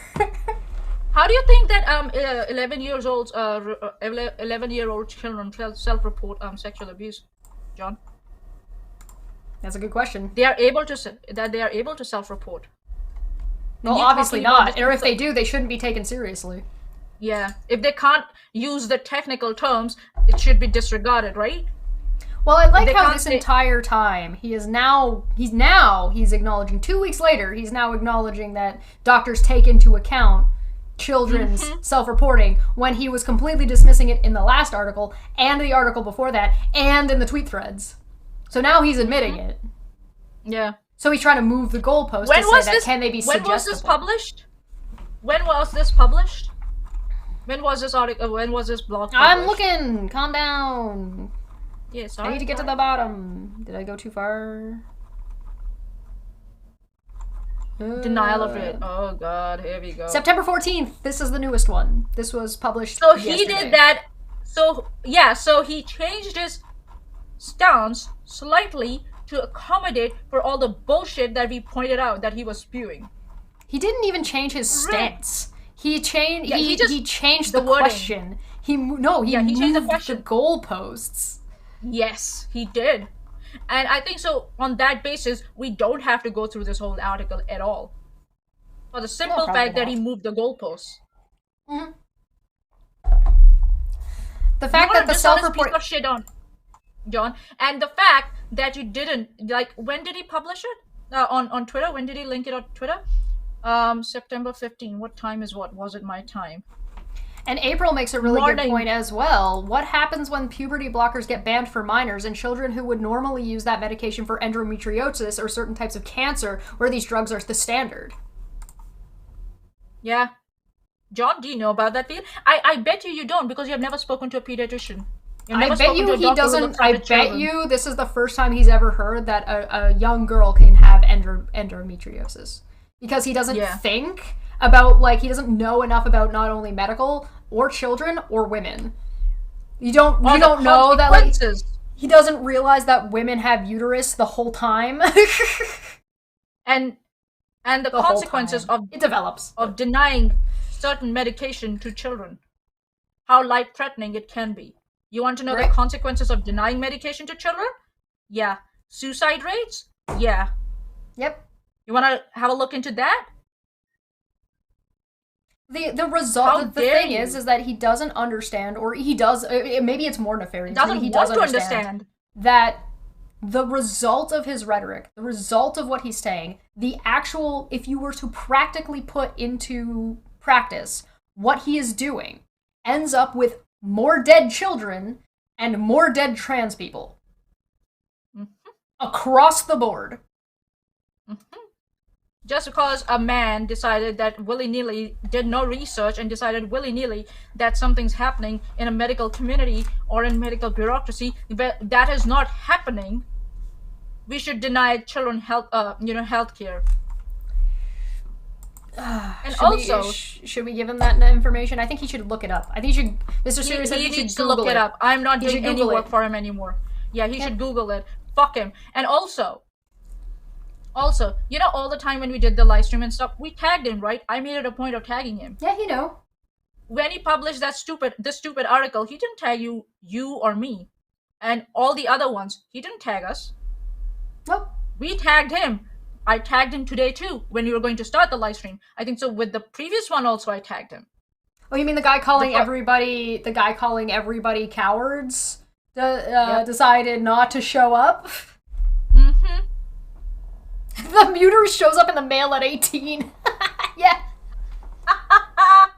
Woo! So yeah, John, you fucking coward. Damn all those. What wasn't there in America a 9-year-old who had to travel to get an abortion after a rape? Mm-hmm. That's gender affirming care, isn't it, dude? Yeah. Yes. Breast A reduction haircut teenagers. and going to get your nails done can be considered gender care. Breast affirming reduction surgeries for teenagers. Yep. Or even implants. And a lot of teenagers get implants as a gift from their rich parents. That's a thing that happens. Yeah. A lot of them do. You're not outraged about that for some reason. But care that is necessary to preserve the life of a child. I'm pretty sure he posted pictures of his family, and I'm pretty sure, if I remember correctly, there's a lot of women in his family. That's all. I'm not gonna pull it up or anything. I'm just saying that there's a lot of women. And he still doesn't know. Yeah. Okay. Yeah. A little bit of context. Which means that his kids would have gone through their first period. The fact that the self-reporting of, say, an 11-year-old child may be unreliable was one of the motivations for the tweet illustrated below. No, you are putting that no motivation on it. That's not what the question says. Again, you're shifting the goalpost, bitch. Well, and he's shifting it after he wrote the previous article, which we looked at, which explained it differently about the settled science. And the initial article, and then the criticism of dualism. This whole article that he wrote like 12 hours ago, or like maybe not 12 hours, 24 hours ago. He published it yesterday. Yeah.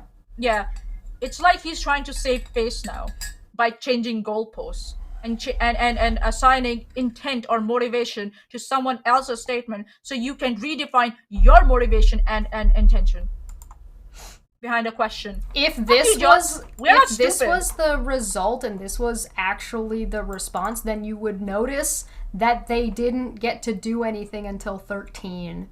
Yeah. You dumbass. Yeah. And that's actually a lot of girls start their puberty before 30. They start between 11 and 30. Which is why they would get the puberty blockers. Because that particular 11-year-old... Hold on. Go up. Can you go up back into the tweet? So the doctor promises estrogen at 13. You know what estrogen does for girls? It stops the periods. That's like a normal pill that women take to stop to manage their periods. You fucking idiot. And a lot of girls around 13 and 14, due to the high volume of blood they lose, take those pills to manage their periods, you fucking idiots. Right, but this child was born male. Okay. Alright. So still, they're going to get it at 13. They're just saying that 13-year-olds should not get access to estrogen at 13, which would greatly inhibit access for girls and women. And what it says is, around 13, that's what I think. That's a quote from the doctor promises estrogen 13. Around 13, that's what I think. Yes, you're not going to develop breast whatever on the blockers, but you're not going to wait until 16 to start, which is appropriate thing to say, because sometimes it's too late then. Well, then, and the blockers are, now this becomes a question about, what do the blockers do and what the effect is, yada, yada, yada, yada. Yeah. And what we're talking about is puberty for boys, right? Puberty for people born boys. Male. Your voice is a huge one. From my understanding, from the trans people that I've watched and I've talked to, and you've spoken to people? Oh, okay. Yes, as well as, like, I also kind of fly on the wall sometimes, because me inserting myself and not just listening to what they have to say is a little bit of a better option. Where a lot of what I have heard is trans people who choose not to change their voice, trans people who go out of their way and do a lot of work to change their voice, and how debilitating that can feel and can be when you try to speak and you have to work very, very hard to practice and change that, and can be a very self-conscious thing. You mean self-reporting and then getting help based on that self-report? Oh, okay. Right. Savage says, for 5, says, does he think that breast cancer survivors should be banned from reconstructive surgery? I guess so. No, it's all about the children. For some creepy reason. And Polly makes, again, another good point. Every trans-affirming care treatment was first developed for cis people. That's actually a huge problem in the medical field. A lot of the testing for drugs happens in men, and so women end up with a lot of side effects. Yep. We're going to talk about that later. Not today. And that's the same thing happening. It's a boy, it's a male kid, transitioning to female. Again, yeah. How many cases have you done studies on, female transitioning to male?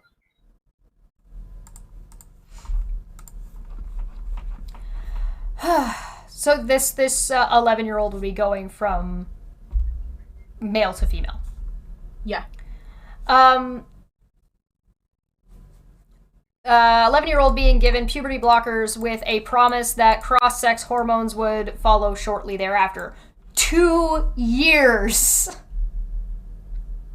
Don't you realize the significance of 24 months in a child's life? Especially between the ages of 11 and 13? Yeah.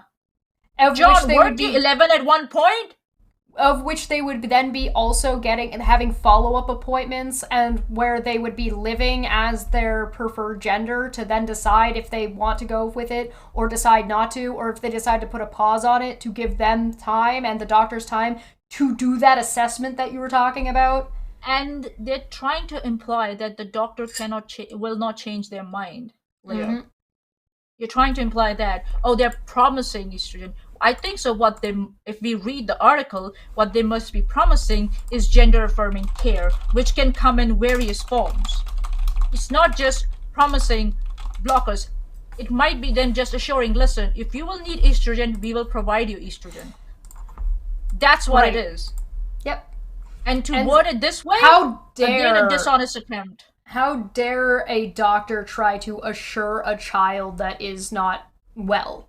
That is reporting that they don't feel like that about what they need to make their life better. Yep. Smitty makes a good point. Give John a short 2 years prison sentence. It'll just fly by. Yeah. We know that very many perfectly healthy gay adults report having experienced gender dysphoria when they were that age. Okay. Sure. Citation needed. Okay. Again, you're really bad at this. I need citations, dude, if you want me to take it seriously. But so what? We've done the work and talked about these already today, but you haven't provided any of them. Again, gender dysphoria at 11 and what it might be diagnosed by the age of 13 is very different. Do you process do you read before you hit post? No. Do you type it in a Word file and go through it, to see if it makes sense? No. Most people who have suffered distress from such dysphoria simply grow out of it. Citation needed. Such that administering life-altering drugs to treat the condition, you are conflating period blockers with hormone treatments. Yep. They're not the same thing. There's a reason you would do one before the other. And you are being dishonest by doing that. And now remember when we looked and said that trans people are mostly required to do psychological analysis before moving forward?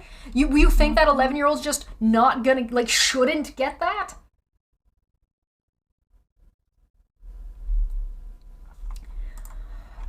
altering drugs to treat the condition would have been a terrible mistake.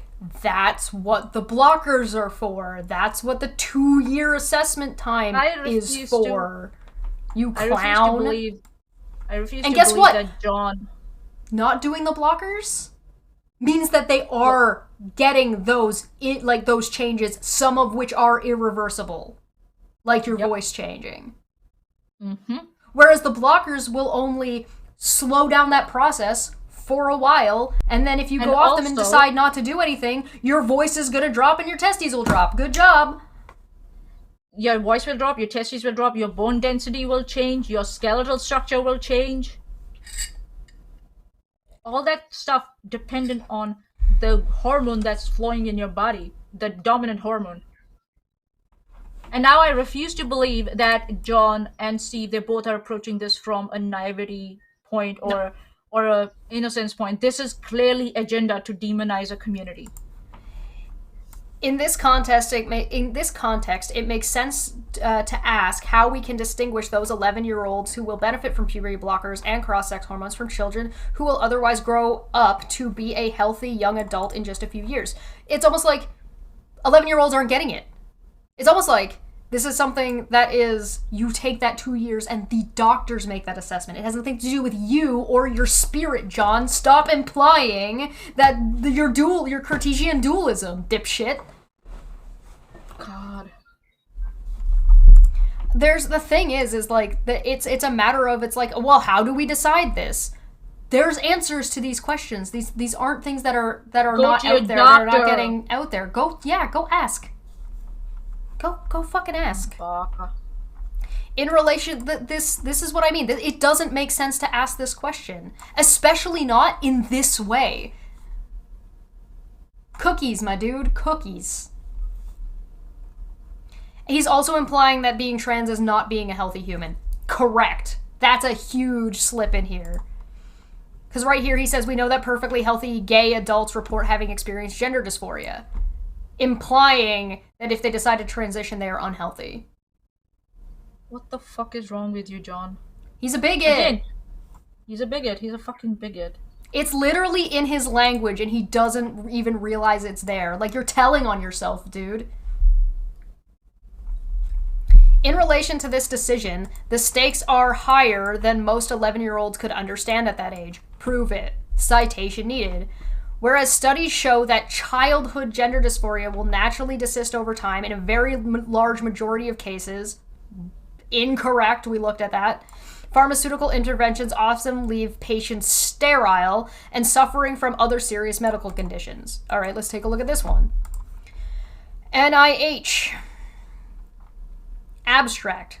Transgender individuals who undergo gender-affirming medical or surgical therapies are at risk for infertility. Suppression of puberty with gonadotropin. I did my best. Releasing hormones. Here we go. The pediatric transgender patient can pause the maturation of germ cells and thus affect fertility potential. Testosterone therapy in transgender men can suppress ovulation and alter ovarian histology, while estrogen therapy in transgender women can lead to impaired spermatogenesis. Spermatogenesis. Do you want me to read it for you? Yeah, you read it. You're a bigger brain than I am. Give me the link. Give me the link. Here you go. I'll put it in the chat too. Yo. Yeah, so puberty, yeah, they're describing puberty blockers. It's almost like puberty blockers slow down your ability for fertility because they're blocking you from that threshold. Weird. And somehow sense. we are so obsessed with like birthing children that we don't care how it affects like someone's mental well-being. We are so far into the rabbit hole of dumb fuckery that like I cannot. So okay, yeah. So you're reading the abstract, right? So transgender individuals who undergo gender-affirming medical or surgical therapies are at risk for infertility, suppression of puberty with gonadotropin releasing hormone agonist analogs in the pediatric transgender patient. Pediatric, sorry, my bad. Now I can't read. It's harder than it seems. Man, it's my false dentures. That's also causing the problem. Can pause the maturation of germ cells and thus affect fertility potential. Testosterone therapy in transgender men can suppress ovulation and alter ovarian histology, while estrogen therapy in transgender women can lead to impaired spermatogenesis and testicular atrophy. The effect of hormone therapy on fertility is potentially reversible, but the extent is unclear. Gender-affirming surgery that includes hysterectomy and oophorectomy in trans men or orchiectomy in trans women results in permanent sterility. Of course it does. It is recommended that clinicians counsel transgender patients on fertility preservation options prior to initiation of gender-affirming therapy. Oh, you mean freezing your eggs or your sperm? Deciding if you even want to have kids. Bank? Yeah. Oh, you mean there are deciding to hold off on that portion of transitioning until after the fact? Yep. It's like as if it's not end of the world. Yeah, look, cryopreservation. Yeah, the next line. It's as if adoption is an option. You know what I mean? Uterus preservation allows trans men to gestate if desired. Uterus preservation. You can preserve a uterus. You can freeze your sperm. That's what I said. Experimental and future options may include cryopreservation and in vitro maturation of ovarian or testicular tissue. Neat! We live in the future. Successful uterus transplantation with subsequent live birth is a new medical breakthrough for cisgendered women with uterus factored infertility. So this would be for trans people and for women who are not capable of having children. Oh, wow. Although it has not yet been transformed in transgender women, uterus transplantation is a potential solution for those who wish to get pregnant. Barriers to care, go figure. 1.4 million transgender individuals in the United States alone. Well, representing 1.6%. Sorry, 0.6% of the population. And you're going to deny them care because for people who keep fucking complaining that there aren't any fucking definitions for trans people, there's a lot of fucking definitions in everything we've read. Mm-hmm. So the gender-affirming process may include emotional, social, medical, and surgical aspects of transitioning, although not all trans people desire medical or surgical intervention. What of that? Why doesn't John understand that sentence? Because he didn't read it. Get it. He didn't read it. There's no way. Sorry, yeah, go ahead. Go to the conclusion. The conclusions. Transgender individuals have experienced pervasive discrimination, but they have recently started to make significant gains in societal acceptance. As access to healthcare improves for this patient population, it is important for urologists and the rest of the medical community to address specific needs of this community. Needs of this community, not block the needs of the community. Address them and improve the patient experience. Improve their experience. Transgender individuals may express the desire to have biological children and should be educated on the FP options available to them, including oocyte cryopreservation and uterus preservation for trans men and sperms cryopreservation for trans women. Experimental and future options may include cryopreservation of ovarian or testicular tissue for prepubertal transgender youth and uterus transplantation for trans women. Further research is needed to explore the outcomes of these options and improve access to and quality of care. Improve access, you asshat. So, what the fuck is he getting on about then? Studies show that childhood gender dysphoria will naturally desist over time in a very large majority of cases. Pharmaceutical interventions often leave patients sterile. That's not what it said! No! And suffering from other serious medical conditions. What serious medical conditions? Citation needed.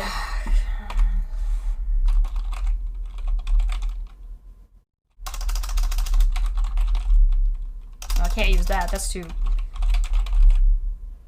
None. Nothing that references conditions.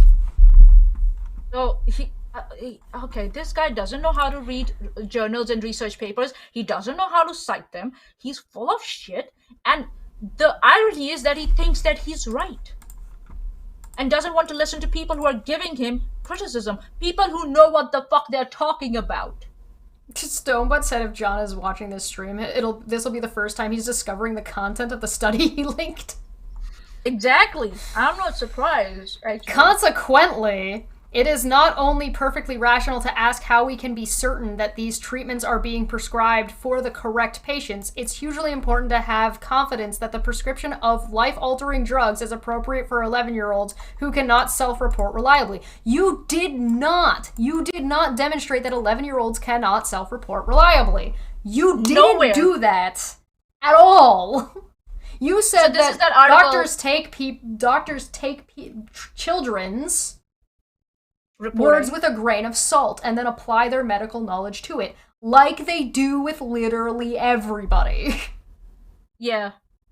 Even other doctors. It's not like that adults don't lie for pain medication.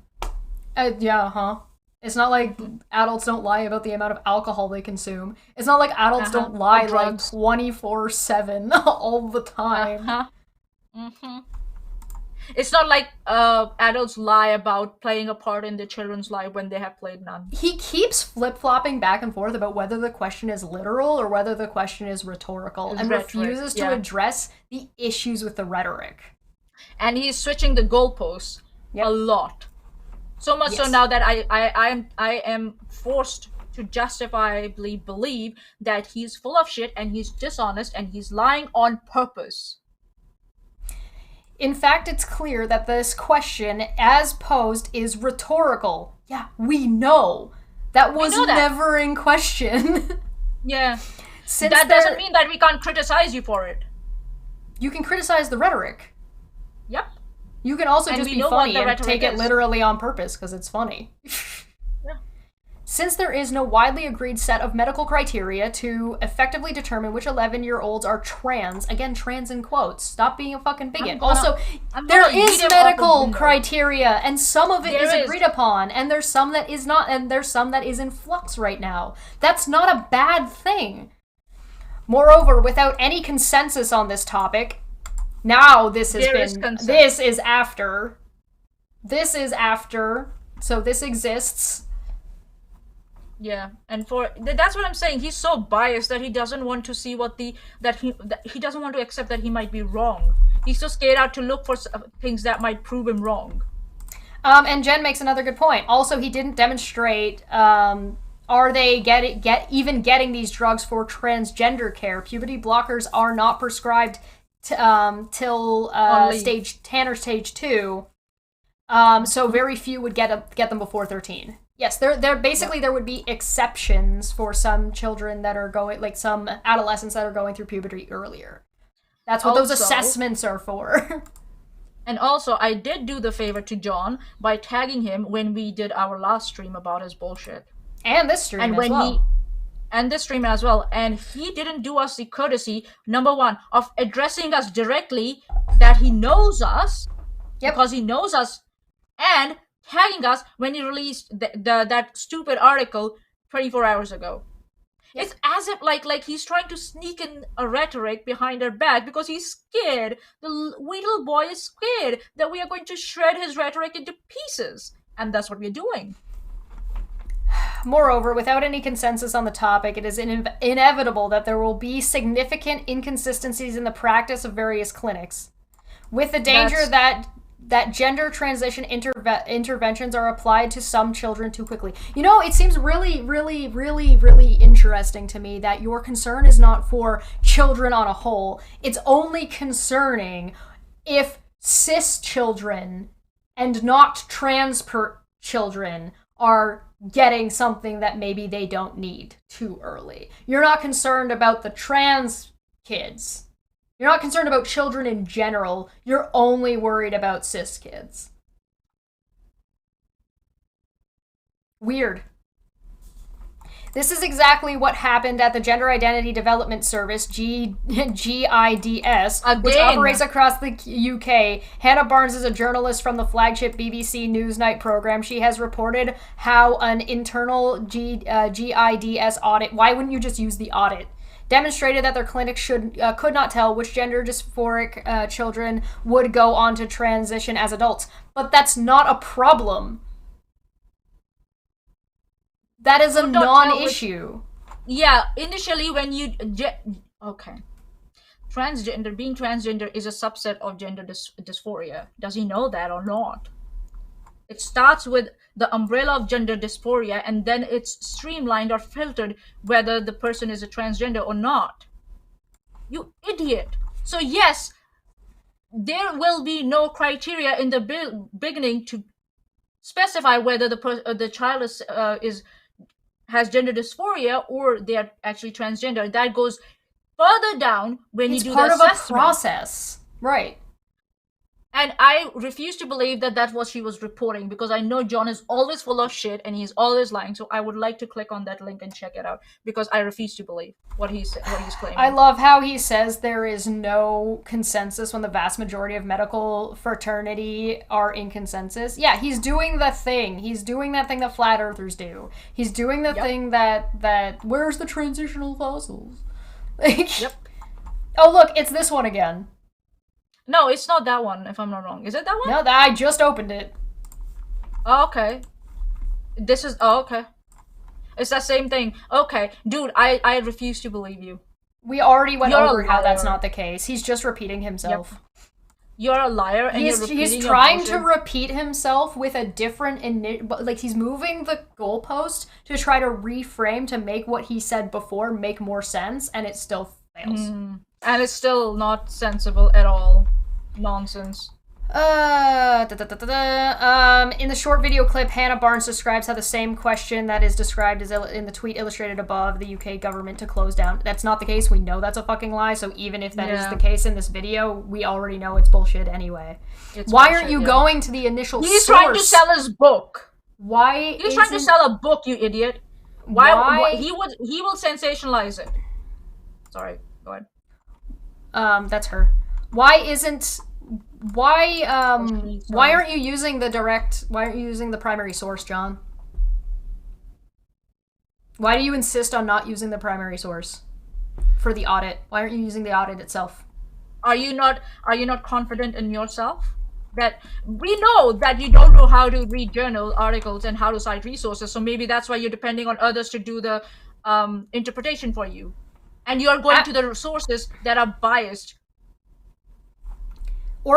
Just misreading and misrepresenting what people are saying. After covering this medical scandal in detail, the scandal was that people weren't getting the care, you dumbass. It's the opposite of what you're saying. In detail for the BBC Night News, Hannah Barnes wrote a book about the issue, and the GIDS story has since been widely covered across most mainstream media. As reported by the BBC and others, when the clinicians at GIDS realized that their own data showed they were prescribing dangerous medical intervention for gay kids, citation needed, some left and became whistleblowers while others carried on. Hannah suggests two reasons that might explain why this medical scandal persisted for so long. One factor was that anyone who highlighted the problem was called a transphobe. Maybe it's because you're misrepresenting the problem, you fucking transphobe. Maybe it's because you're fucking lying, you fucking transphobe. Maybe it's because you don't give a shit about transgendered people and their kids and would rather leave them to die than run the risk of a cis kid starting puberty a little bit later, you fucking transphobe. Another factor was that some people could just not accept that they had been supporting something that was causing real harm to very many vulnerable children. Again, you're flip-flopping. You're conflating hormone therapy with puberty blockers and adolescence with children. And medical intervention and social intervention. Weird. It's as if he has no idea what the fucking issue is.